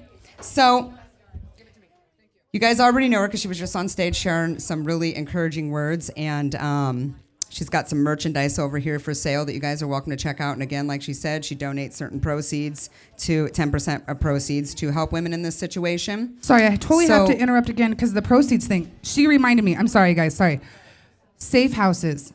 I don't know if anybody knows this, but the Hope House, like we had mentioned, is totally a place. I know Sacred Heart has a secret women's home that you can actually get to. You have to know somebody that's been abused to know where the home is.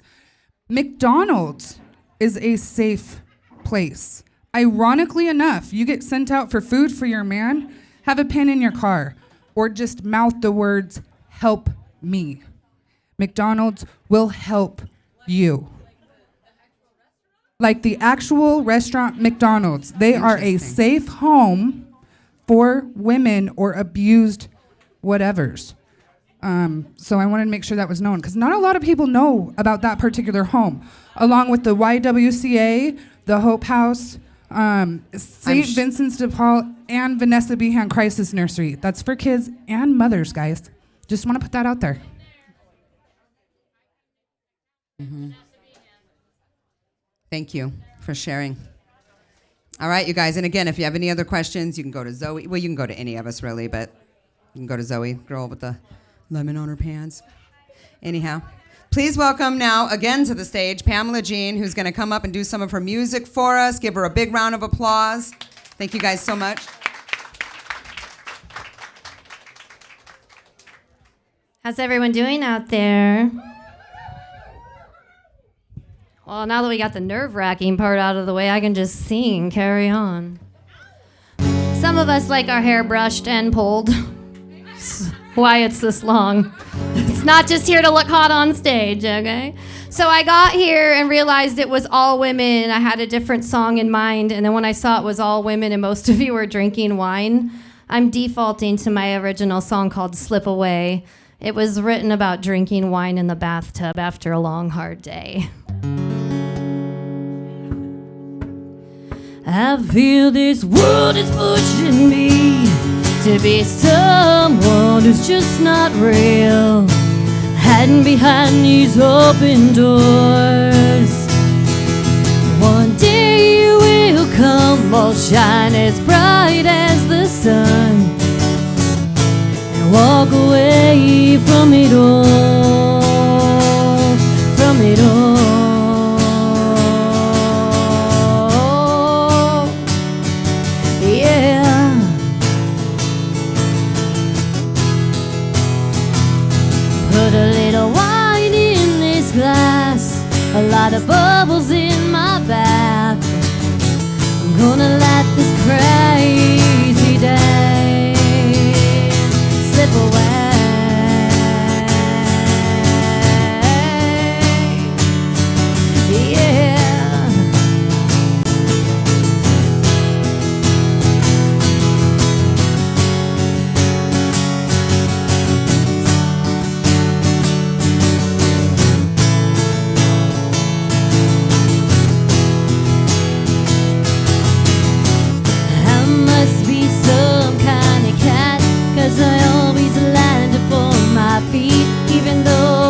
pushing me to be someone who's just not real.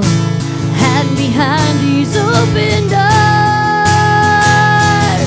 one day you will come, will shine as bright as the sun, and walk away from it all, from it all.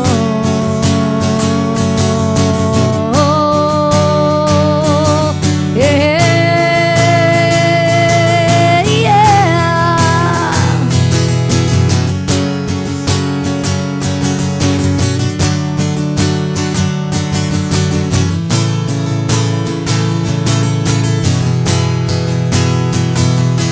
Put a little wine in this glass, a lot of bubbles in my bath. I'm gonna let this crazy day slip away.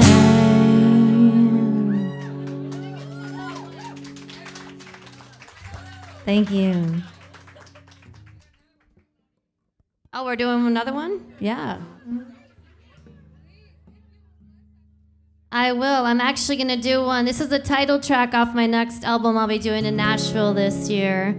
I record my stuff in Nashville. It takes years to save up to go do it, but it's totally awesome. And then my songs get on the radio. So this one is the title track called Here at Home. It's a little story about moving to Idaho with California license plates on your car.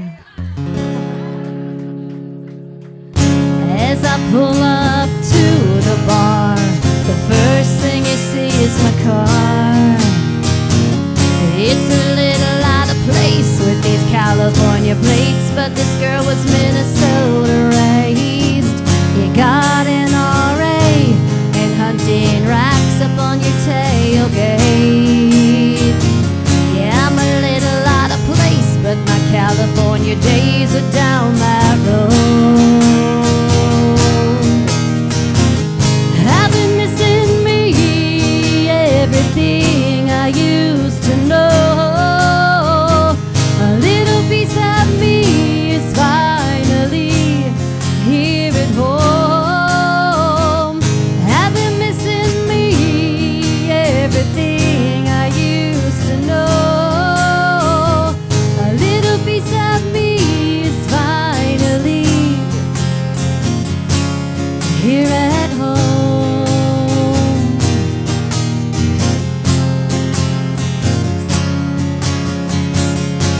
I break it all down and leave the bar. Back seat filled with speakers, Bella and my guitar. All you see are tail lights and these out of place Cali plates. I've been missing me, everything I used to know.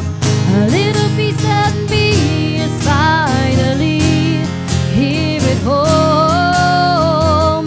I've been missing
you like the music, swing by Pamela Jean Unlimited and click like or follow. Thanks for having me, Victress Voice.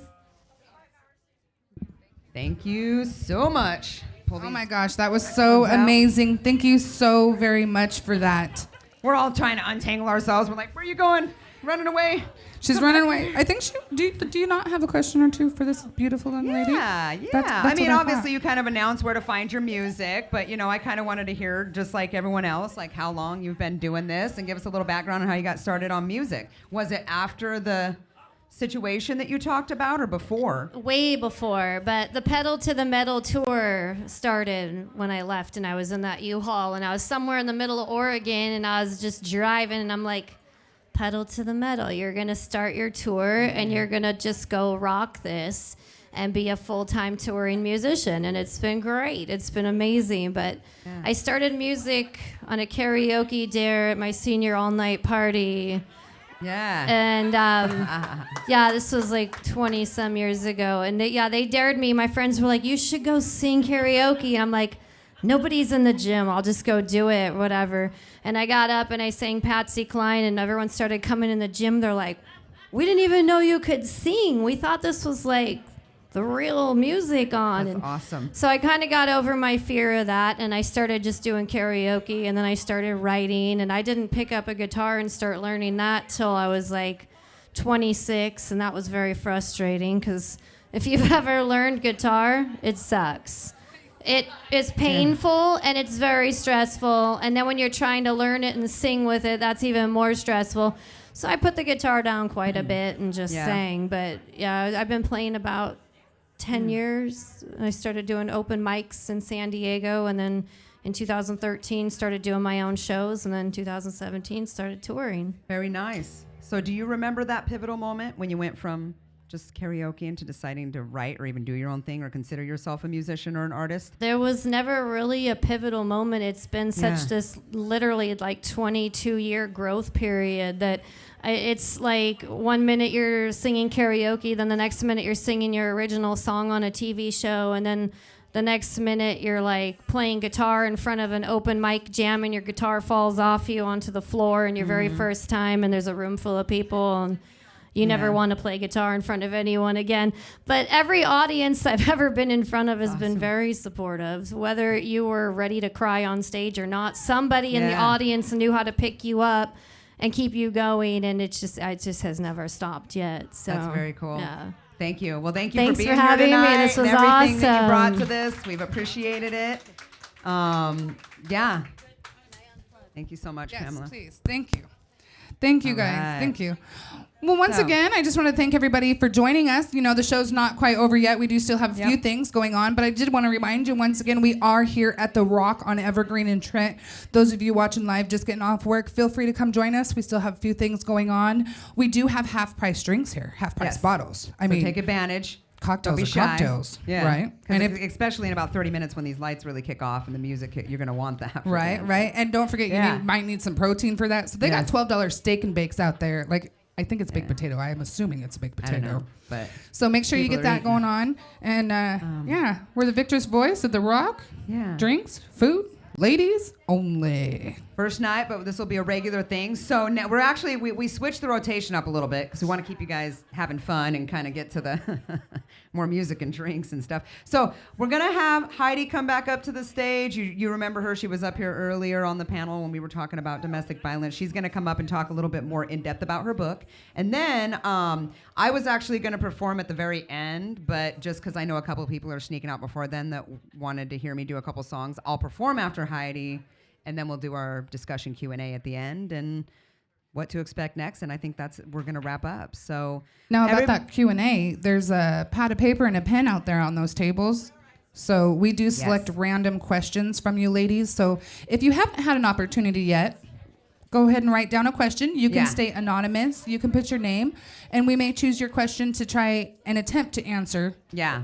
I'll introduce the ladies' lifeline a little bit more during our what to expect next. And so, yeah, if you want to get a head start on the little pads of paper that are floating around, go ahead and write a question that if you were going to send to an advice column or a bunch of very intelligent, a variety of intelligent women, I should say. Variety. Go ahead and write it on that piece of paper. We're going to read a couple at the end of all this. So, with that, without further ado, everybody please give a round of applause to Heidi. Welcome her back on the stage. Please, come on please. up here.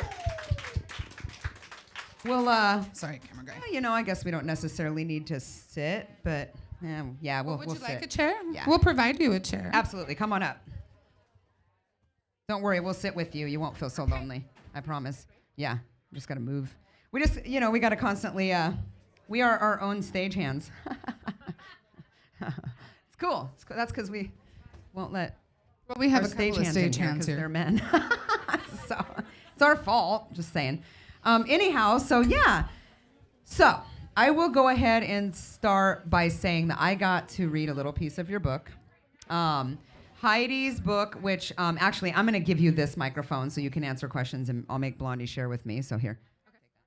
What if I don't want to share? Fine. So Heidi's book is a devotional. It's a devotional. And what I really love about this, I want to put a disclaimer out there really quick. Not a disclaimer, I shouldn't even call it that. But let's just say that my biggest vision for all of this is about unity. And it's about bringing people together from a variety of walks of life and a variety of different beliefs. I have a lot of friends who are religious. I have a lot of friends who aren't. I have a lot of friends that have different beliefs and aren't religious. And I have a lot of friends that aren't. And I have a lot of friends that are spiritual. And I have a lot of friends that aren't. And it just enriches my life, every single one of them. And so what I liked a lot, though, about Heidi's devotional is that for me and for maybe a lot of women in this room, and very specific to this topic, it's really hard in Christianity specifically to kind of accept this really male, masculine, God the Father figure. And so Heidi's devotional is her take, and I know her personally, and I know that she reads, you know, her Bible and you know, is a very faithful woman, has a different take on that, and I really appreciated that and thought it would be appropriate for this show. So tell us a little bit about your book, and yeah.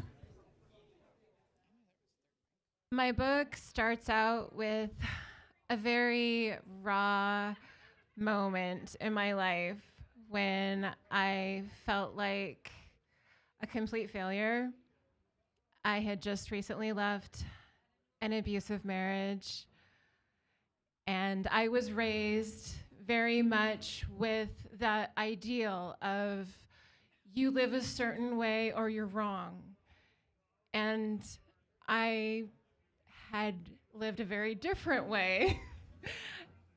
And I came to realize through a very spiritual moment that that we were simply loved, regardless of what we've been through, and sometimes because of what we've been through. And like you kept saying that when we were up here. I that know. you are loved. I know. That's I like love my that. I love my that. fame. Yes. So I know that my book addresses or explores a lot of different topics. That's what I loved about it, yeah.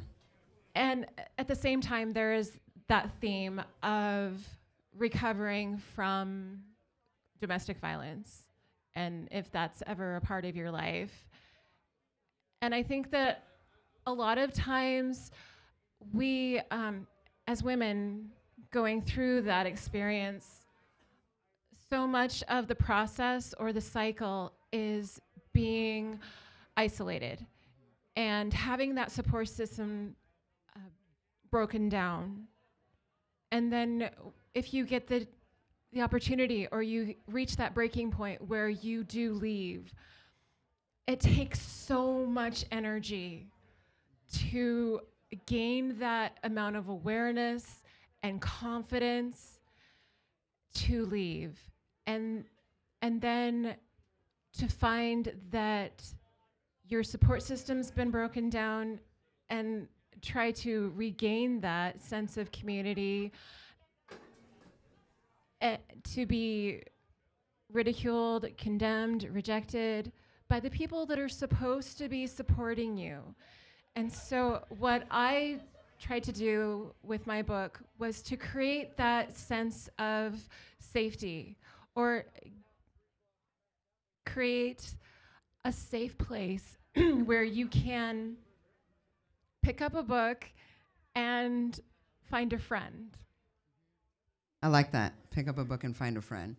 I got, so the little piece that I read, I'll just go ahead and say, because the thing is like it's hard for, especially, and again, I want to throw Blondie's disclaimer out there again that we are not anti-man or anything like that in this room, but when you've been hurt by a man so terribly, and you know, and which every woman up on this panel had, and you've been let down by a man, and especially if you've experienced it most of your life, it's really hard at that point to find any kind of faith when all the faiths out there really kind of put this God the Father out there, whereas your book portrayed it as God the Mother, which was different and still yet, God. you know.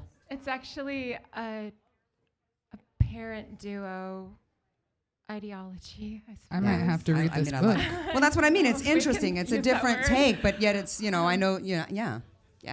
I'm not going to say that I think, because it should be more prevalent. And I state that in my book, that my purpose for writing it is to be a facilitator, and in hopes that it might be healing for the female energies on the planet. Right. And I do adhere to what it says in Genesis, that mankind was created male and female in God's image. So what does that say to us? It says that God itself must have a male counterpart and a female counterpart, and that those energies, however expressed, is something that is a reality. And so much of the female identity of God has been eradicated, Right. from our society for eons. And I see the reemergence of those energies coming back to play, back into the picture. Yeah. But for so long we've been silenced, invalidated, abused. Right.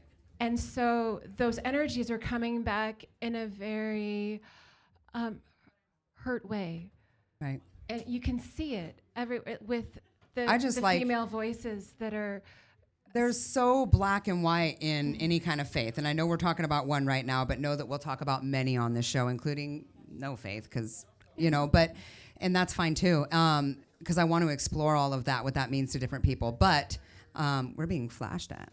I wonder if that's a Getting sign. flashed. I know. Did you see that? I was gonna say, are we flashy? But I just being I think that flashed? if you're going to explore Is any it a of that time kind of warning? topic, be willing to explore different perspectives and stuff like that from people who present things differently, because almost nothing is black and white.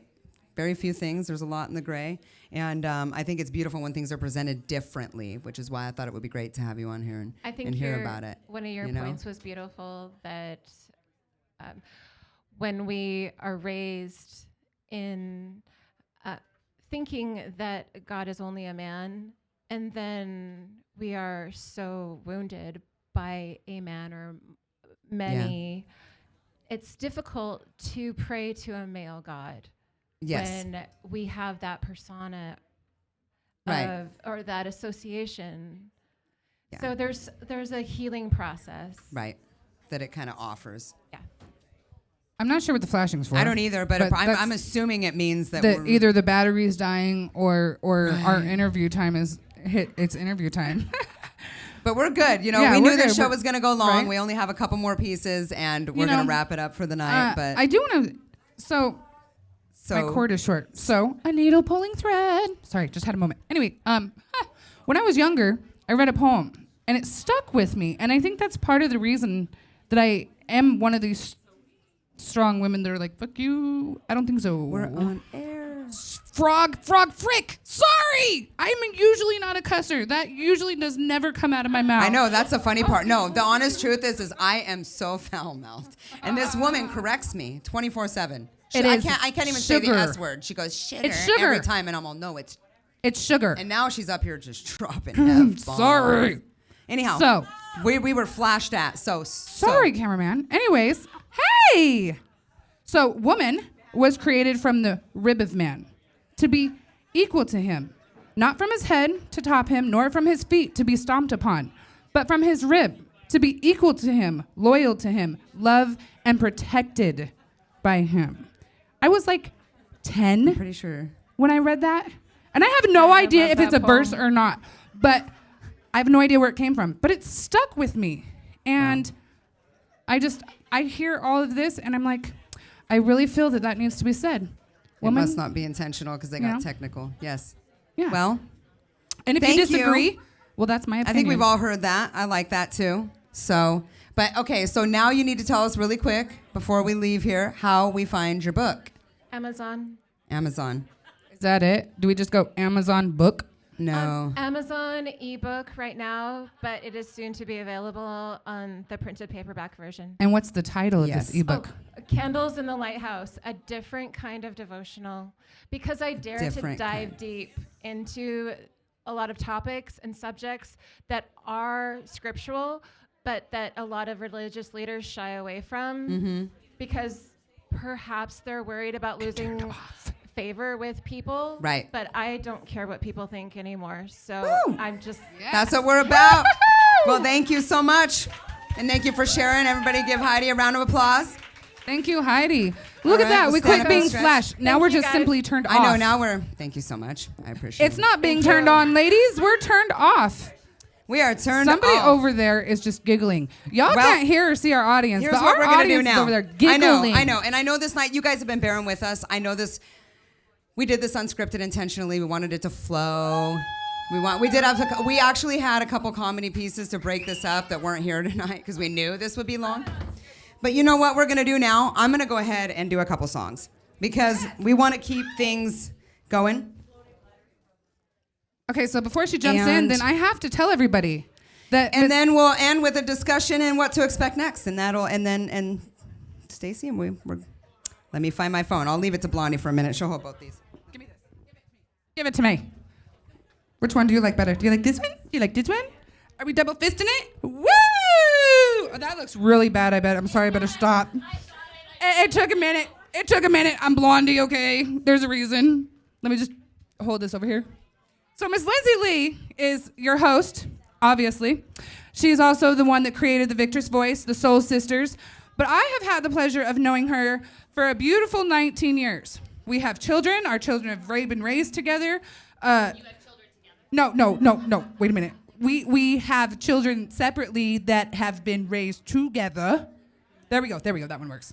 I have a husband and I have a best friend. And you won't normally catch them together. It makes for a wonderful life. I'm telling you. Yeah. It's like Superman and Clark Kent, except I got Superman and Superwoman. And that works for me. I get the best of both worlds. I advise you to find a man and a best friend. I mean, they could be the same person, but, you know. Anyway, so Miss Lindsay Lee is actually secretly sang for a long time. She would sing at home, and she would sing doing her makeup, like I'm sure most of us girls do. That one was making noise. Maybe I should come talk over here. And she would sing. Step back. What if I just sit down? Okay. Now I'm a person with a head instead of a person with a body. Whee! Anyways, so I used to try and get her to go out and do different things, and she didn't always used to karaoke. She didn't. And then she fell in love with it. And then she finally got on YouTube. And then she went to a couple festivals.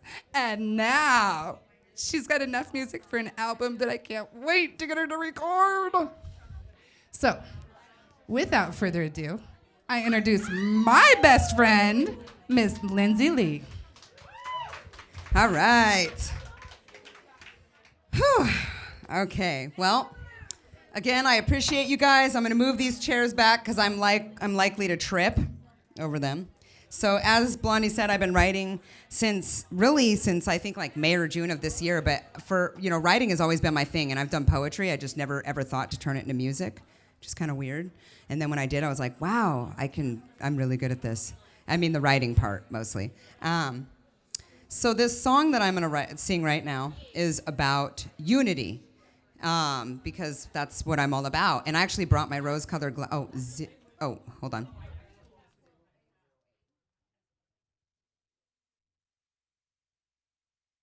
Over and over. Okay, she got it. Okay. So I brought my rose-colored glasses that I had one person try on, but because I figure with this song, everyone tells me I've got rose-colored glasses on when I sing about peace and unity around the world. So figured I'd go ahead and put them on before I did my song. I'm being ushered. See, you can't see with these. If you were up here, you'd understand why now I'm suddenly walking back and forth. I don't like this big pink thing in front of me. So I just put them on, but I'm going to take them off now to sing because I don't want to fall on stage. I'll go ahead and get started. I hope you like my stuff. Yeah, some pink rose-colored ones.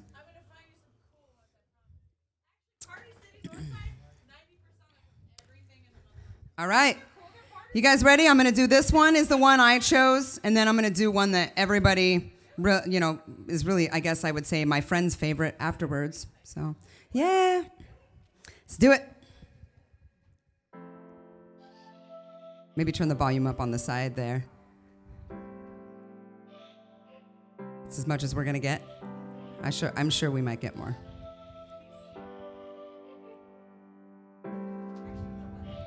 There we go.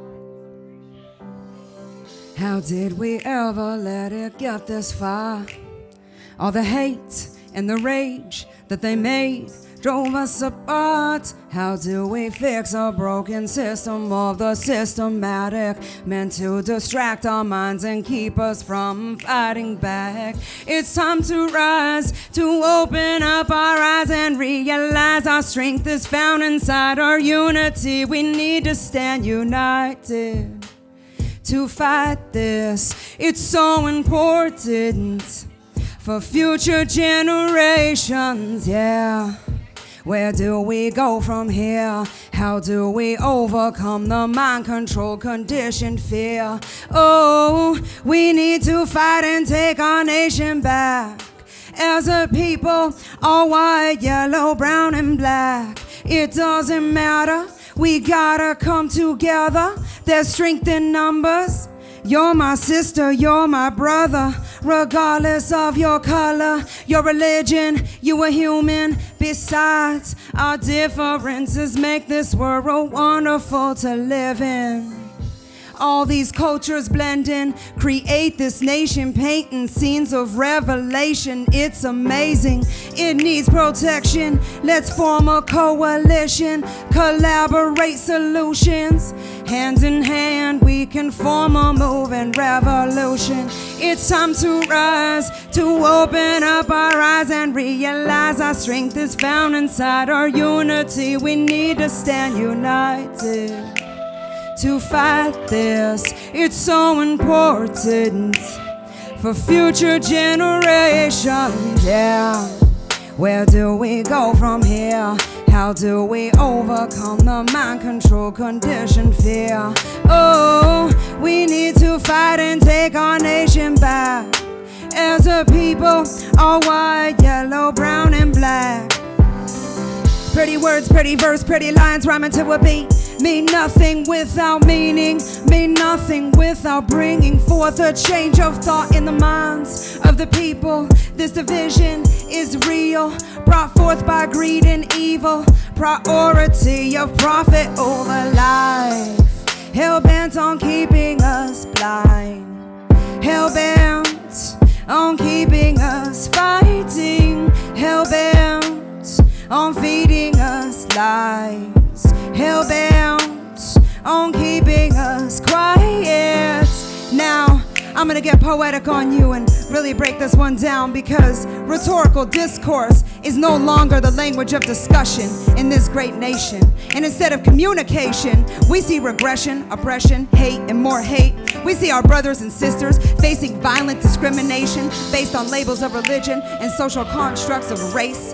We see our government trading facts aside for fiction in the name of corporations, in the name of profit margins. The sick are allowed to die.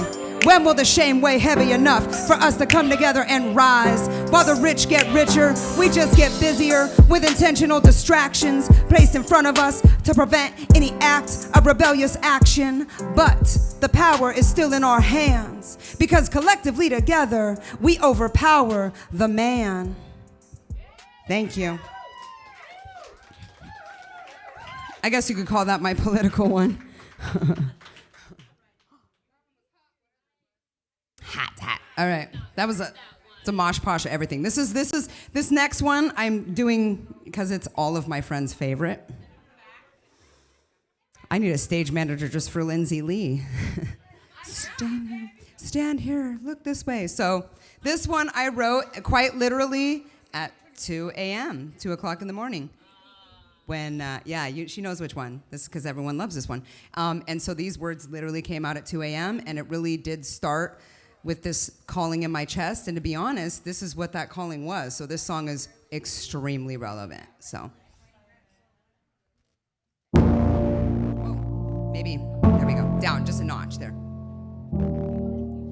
Oh, not too much though.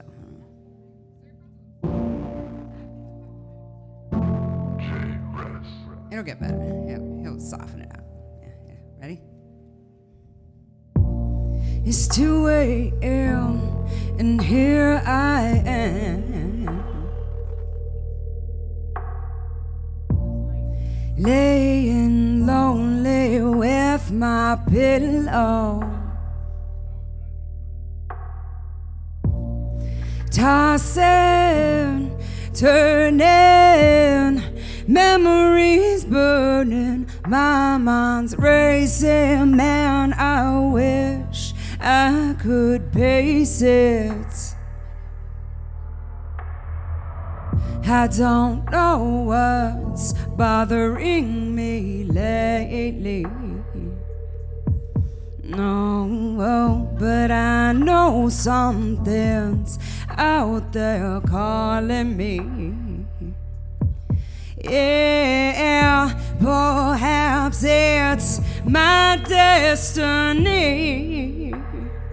Yeah, oh, perhaps it's me looking for me. It's time for me to be free. No more people pleasing.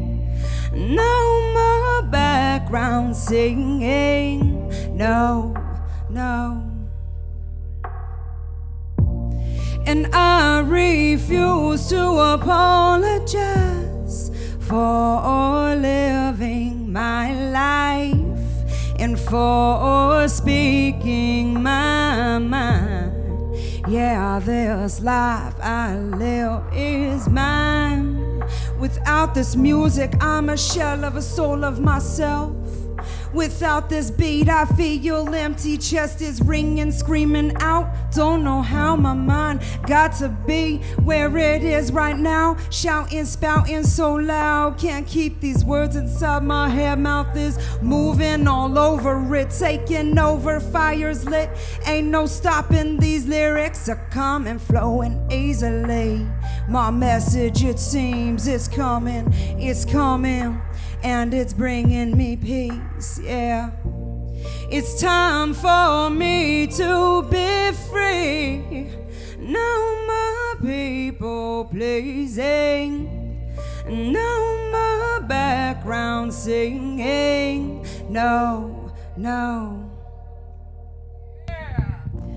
And I refuse to apologize for living my life and for speaking my mind.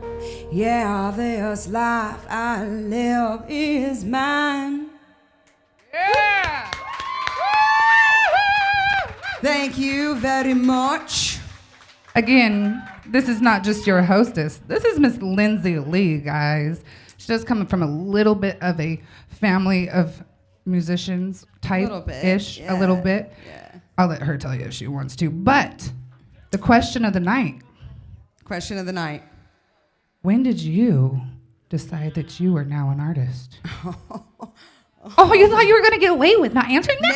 Maybe I'm just now doing that, and that's why I wanted to know with all these women, because honestly, so I started writing music just for fun, and I made a video. I didn't even sing that song tonight, and it got way too many views on YouTube really quick. What is way people too were many? Like 1,500 That's good. in a couple of days, and women, and people were like, "Oh, you're right."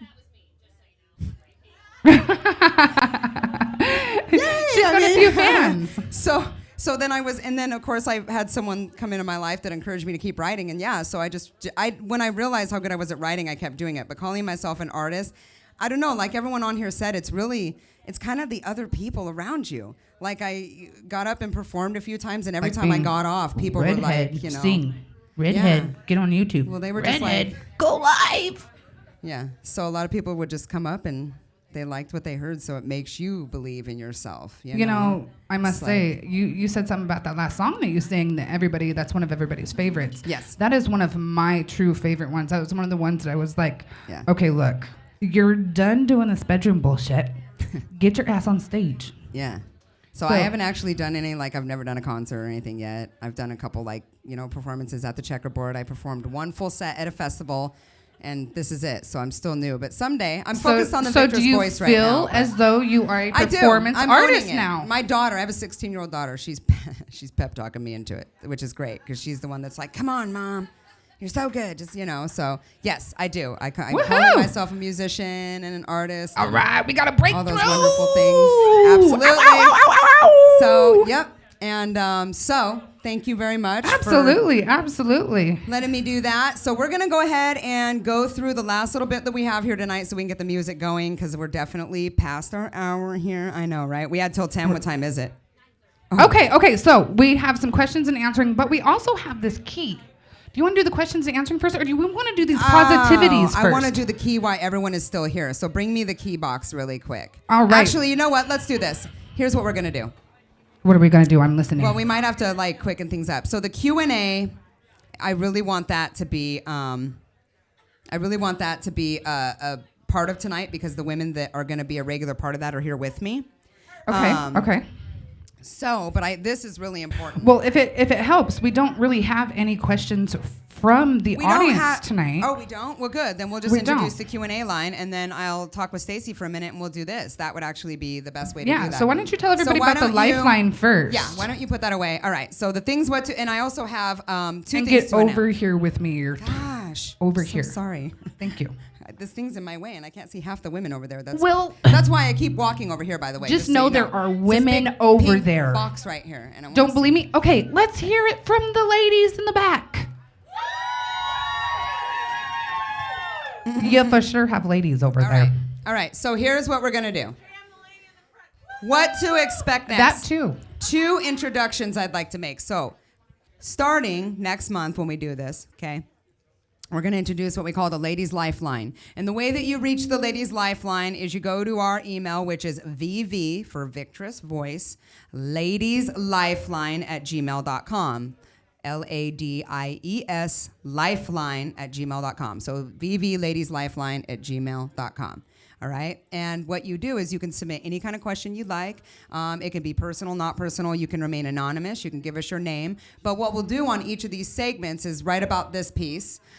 We will have a group of women, which actually I'm going to invite them on stage since we're not going to do the Q&A because, for one, these women came down here tonight to be a part of that. And these are the women that you're going to be submitting questions to. And I want you to see the variety of women that we have available to answer these questions. So let's welcome Rebecca. Emily, come up here. Come up here, Stacy. This is my entourage of women up here that at least were willing to do this regularly with me. Okay. Beautiful ladies. So come join me. these women right here, you know a couple of them because they've, been at, well, you know Emily because she's been up here. Emily is a very intelligent, smart businesswoman. She's very successful. She's a single mom. She is, okay, I'm being ushered again. We have to hug. I forgot. Just hold me still. Hold me still. I can't do it. So anyhow, we have a variety of personalities up here is what I'm really getting at. Rebecca, also a really strong woman, was a single mom when I met her, but is married now. But she is definitely one of my closest friends and just an amazing person that always speaks from the heart. We have Stacy, who is another close friend. You're all close friends. And is also very intelligent woman. She's a professor, so if you have, questions, that a professor of history, among many other things, I would say. So you have a variety of women up here, and she's traveled the world, so she has a lot of life experience as well. And all of these women have overcome big obstacles. I haven't even drank my vodka in the last hour. Obstacles in their life, and they all have something different to offer. So I tell you, take advantage of the Ladies Lifeline. Again, that's vvladieslifeline@gmail.com. I will start sharing everything we're covering tonight. We'll share on Facebook. Submit your questions. They may or may not get read, but we will pick a couple each week, and we'll read them live up here. And for those that start attending in the audience, you guys will actually be interactive with us on that, answering those questions. So while we're up here answering them and giving our feedback, we'll also involve the audience. So that will be one new piece. And I just wanted you to meet the wonderful personalities that we're going to be a part of that. Can I ask a question? You can ask a question, yeah. So if an individual was to submit questions, you've kind of Can touched. you still see me on camera? You've kind of touched on the fact that we're all. So I won't move either if I'm down here. I may not be able to get up, but I could be like either all gangster or like an umpire. Or is it an umpire? Is that the right? I don't know. Wait, remember mob boss? You gotta be the mob. We have to. I feel like I'm hurting cats here. I am. I'm trying to stay in front of the camera. So if we were to say what kind of subject matter experts, because in the realm of business, that's kind of what we go to. So if you were to think of the kinds of questions that you might potentially want to ask because there is a subject matter expert in the room, what would you say your area of expertise might potentially be in? What is your subject matter expert like area? a few words, like parenting this and that, and we'll give a quick rundown. Yeah, well, 10 is a lot. If you're a specialist in 10 areas, well, you probably I don't need a lot of help. Anyhow, okay, go. I would say empty nesting, choosing to be single at 50, being a breast cancer survivor, and being a history professor. Those are my areas that I would answer questions on. Nice. I would say compassion. I'll agree with that. Emotional trauma. Most any kind of trauma. Geriatrics. And just being real and down to earth. Oh, and religion. I love talking about spirituality and religion, whether you believe or not. Even a bar, we were talking about religion. I'm just the married woman. I have some advice sometimes, and if you ask a question, I'll try and give you my advice. That's all I got. And it will be funny. And I'm a mom. While she's doing it. I'm a mom and an aunt and a daughter, and there you go. That's all I got. Yes, single parenting. Very nice. So me, as she said, business. I also minister. My degree is in psychology, so I counsel a lot of people in ministry. I am a health, fitness, nutritional expert. Studied, I don't know how many years, I'm probably like 15 years nutritional stuff. Obviously children, I have 4 children of my own. But the one that most people cannot say is I am a survivor of sex trafficking. So I have lots of very in-depth knowledge. I know what to look for. I know what to help protect your loved ones from. But I am also a survivor of abuse, mental abuse, pretty much every kind of abuse out there, now that I think about it. So, yeah. I'll get back in front of the camera now. Kids. I have lots of kids. Comes first and foremost. Business, sales, marketing, all that. Those I've are the been in best business conversations. for a long time. You and I, just saying. My degree is in communications, and actually I'm like really passionate about communication and meaning and understanding all of it, and how to speak to people to create conversations and to create argumentation that really does move us forward instead of just bickering. Like, I know that sounds like a weird thing to be passionate about, but I am.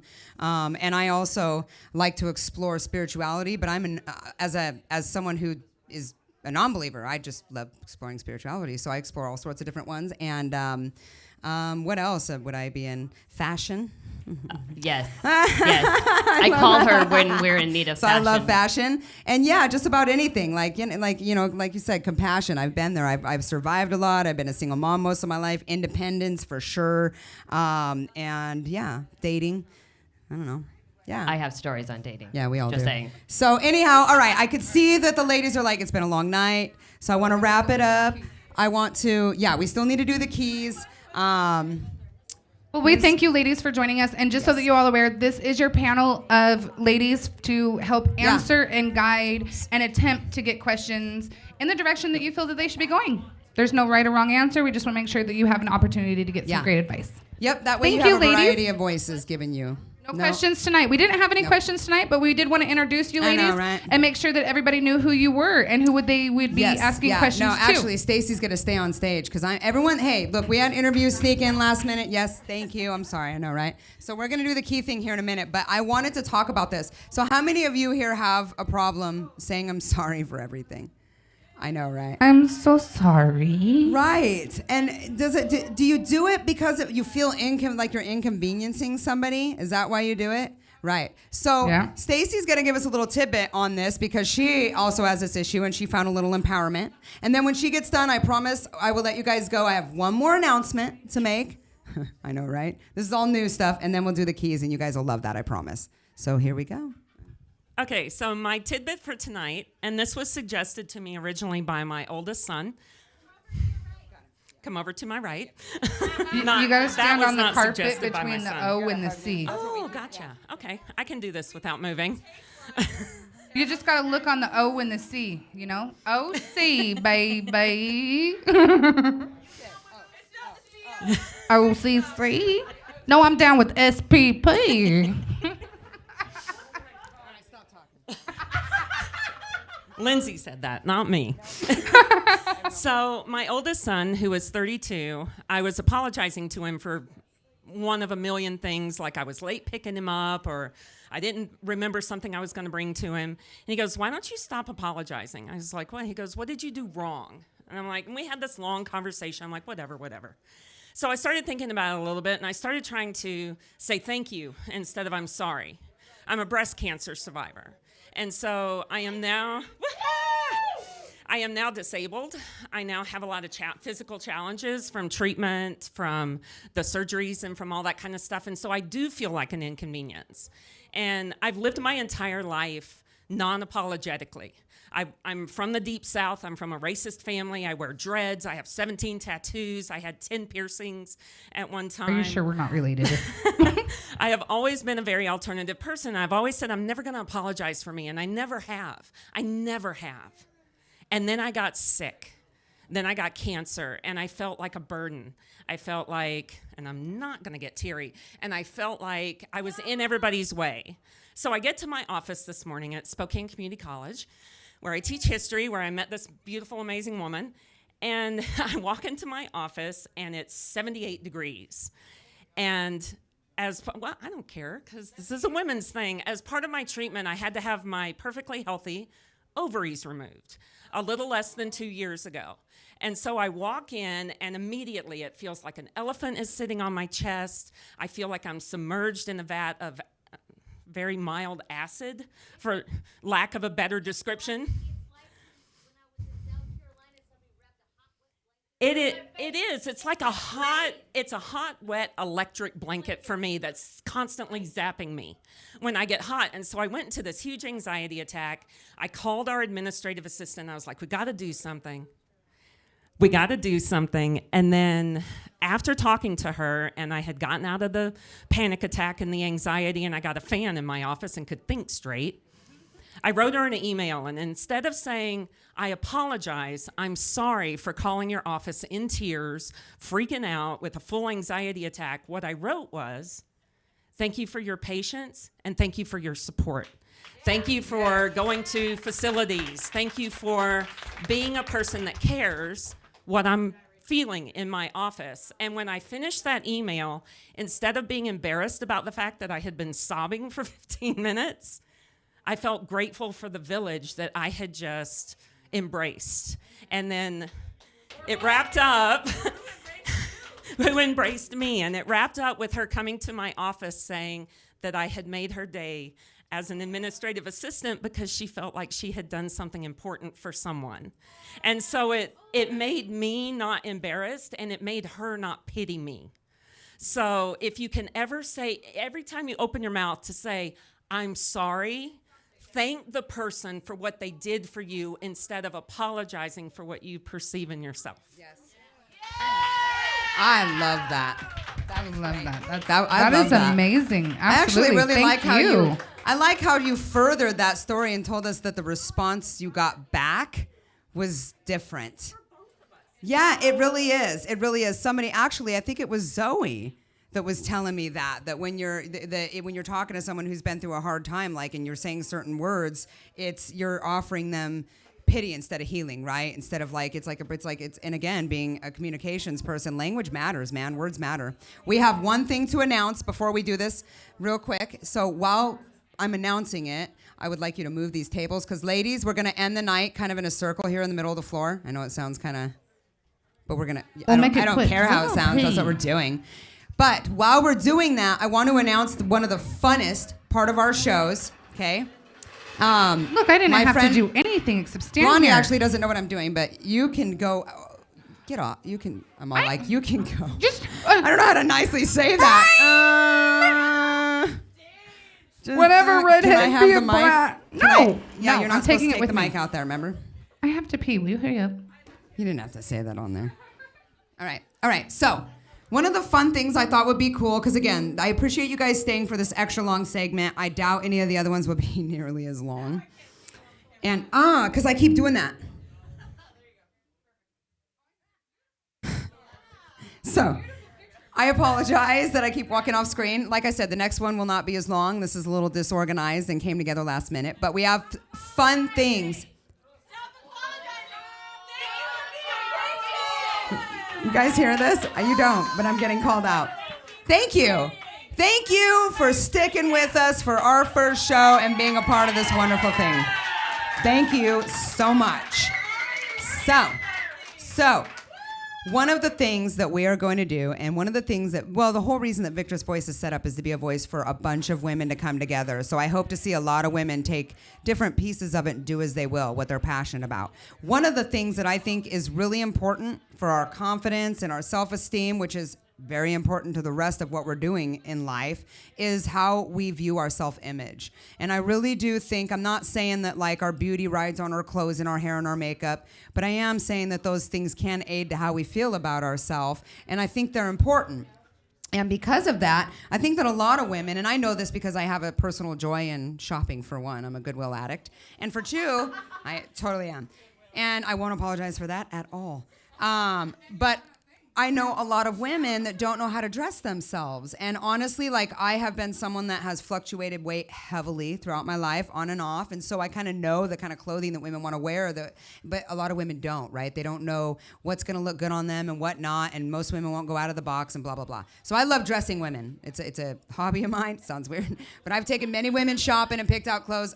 One of them's right here, right? You loved it. So here's the thing. I believe that our image does play a part in our confidence, and I thought it would be really fun to have a monthly makeover where we have women. You can nominate a woman, you can nominate yourself, but I want these to be women that really need this opportunity, and this is going to be a full-on makeover. We're talking head to toe. We're talking hair professionally done, makeup professionally done. We're going to dress them and make them feel beautiful about themselves. And actually, had the idea, but I'm not the one that's going to be heading it up. It's going to be my beautiful friend Vanessa, who I actually get my hair done by, and who I've been seeing for several years now to get my hair done by. And I'm super, I'll say it again, super picky about my hair. And don't let very many people touch it. But I let Vanessa touch it all the time. And not only is Vanessa a hairdresser, but I'll be honest, this woman right here does more for the community than most. There's a couple other women in this room I know that actually volunteer a lot, but Vanessa is also one of them. And she's really, really, really passionate about this area. So I'm going to let her tell you a little bit more about it. We will have details online on Monday as far as where to submit, how to submit, but I'm going to hand it over to Vanessa now, and she'll give you a rundown. Thank you. So I just kind of wanted to get up here and give you guys a little bit of my background so you can understand why I'm so passionate about helping women, and even young women, teenage girls.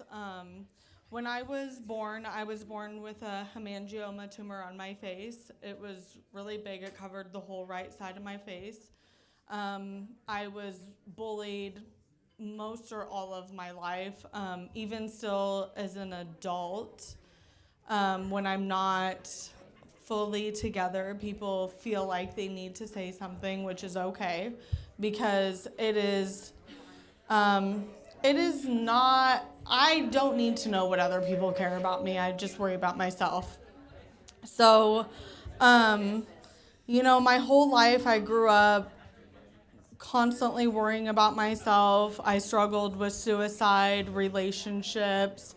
I mean, it was even hard for me to maintain relationships with my family, without being like, my mom playing devil's advocate because I was so hostile all the time and fighting with my siblings. And so when I was 23, I went to a counselor and found out I have PTSD.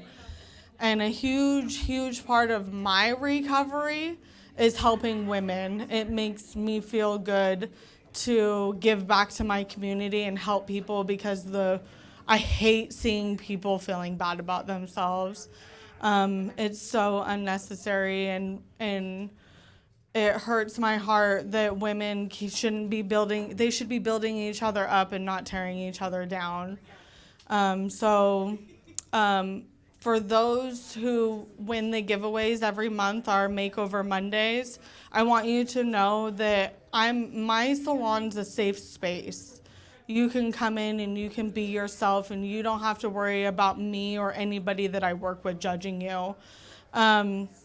If you look me up, we're Vanessa and Karina at Cartel Salon. I formerly owned Sassy's Salon. I went through some stuff in my personal life and decided to close my business, and that's a whole nother story for another day. But I just really wanted you guys to know that I'm a safe space. I'm not judging you. You can tell me anything. You can vent to me, and I will. It's with us. What happens at Cartel Salon stays at Cartel Salon. So, and then my dear friend Lindsay. We have been friends a very long time, and obviously when you come into the salon, you have very intimate conversations.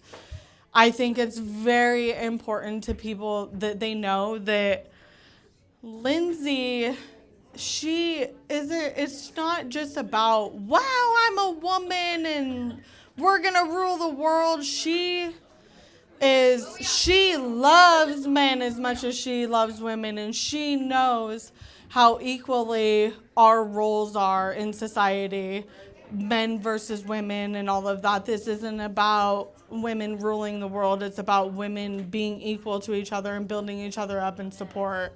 So it was just important, that people know that I know you and your heart is always in the right place. And I don't know anybody that cares about people as much as you. So I think it's important that people know that your heart is always in the right place. And thank you for letting me be a part of it. Except for yourself. I mean, look in the mirror. So many people here. Oh my God. Thank you for that. So yes, Vanessa, she will be our gal doing your hair and all that fun stuff. And again, we'll have details for that on, yes, yep, it'll be fun. Is that we're gonna, at the beginning of the month, as close to the first Monday of the month, we will announce the new giveaway each month. And then people will spend a course of a week or two nominating people. We'll really comb through it and just find the people that really speak to our heart at that moment. And Lindsay will take care of them, dressing, and then I will, and this includes hair color. So this just isn't a hairstyle. I want to take care of the whole thing every month. So I just wanted you guys to know that. All right, you guys, Awesome. give it up Thank for you. Vanessa. How awesome is that? Okay, now we're going to end the live stream, unfortunately, because we can't really do this on stage. So we thank everyone for tuning in. Thanks, guys, for tuning in. Thank Remember, you, this is thank you. Victress Voice. We are at the Rock at least once a month until further notice. We're going to try the first Thursday or the second Thursday. We're not sure about venues, but we are filming the first Thursday of every, or second Thursday. Got me Second all. Thursday. She said first. She did it. Just kidding. Nobody gave me a Second script. Thursday of every month live filming, but I will also so just kind of the what to expect next wrap up. I will be doing weekly segments from home, so private interviews, a lot shorter than this, obviously, as well as some other message videos and stuff that I have, and then we'll do the live film. And I'm sure, just like with Soul Sisters, it seems like a smaller crowd tonight, but every time we do this, more and more women will come. So for you those know, of you just got to future- build it. You might come around 6 because you might So, end up with standing room only. Find us on Facebook, Victress Voice, and that will have all the links and emails where you can send information if you want to be on the show, if you have recommendations or anything. So now we're going to end the night with something special that we did at the Soul Sister Barbecue. And I would like all the women to circle up on the floor here. And Come on, ladies. This is time for participation. and then I'll tell you guys what we're gonna do. So thank you for tuning in. Thanks, I'm guys. sorry We hope you join us next time. that we're not filming this, but if you want to do this special part, you'll just have to come to the live show. Yeah, you will. All right, ladies. It's And kinda then like after Ringo this, on the stick around for Roadies. music, lights. Okay. You know thank how that Thank goes. you. Make sure we make a full circle here. Real quick, one more round of applause for everybody that came out tonight and spoke and sang and performed and talked and helped and even just thank you. Thank you you. women Thank you. are A million amazing. thank you so much. Okay. All right, ladies. So we have a box right here, and everybody has taken time out to write something that has to do with I am. There's no names on any of these, and everybody that's standing right now has actually participated. So on that piece of paper, you wrote something like, I am strong, I am confident, I am courageous. And that actually is to give to your soul sister. So now, each soul sister... Okay, fine. I can be loud.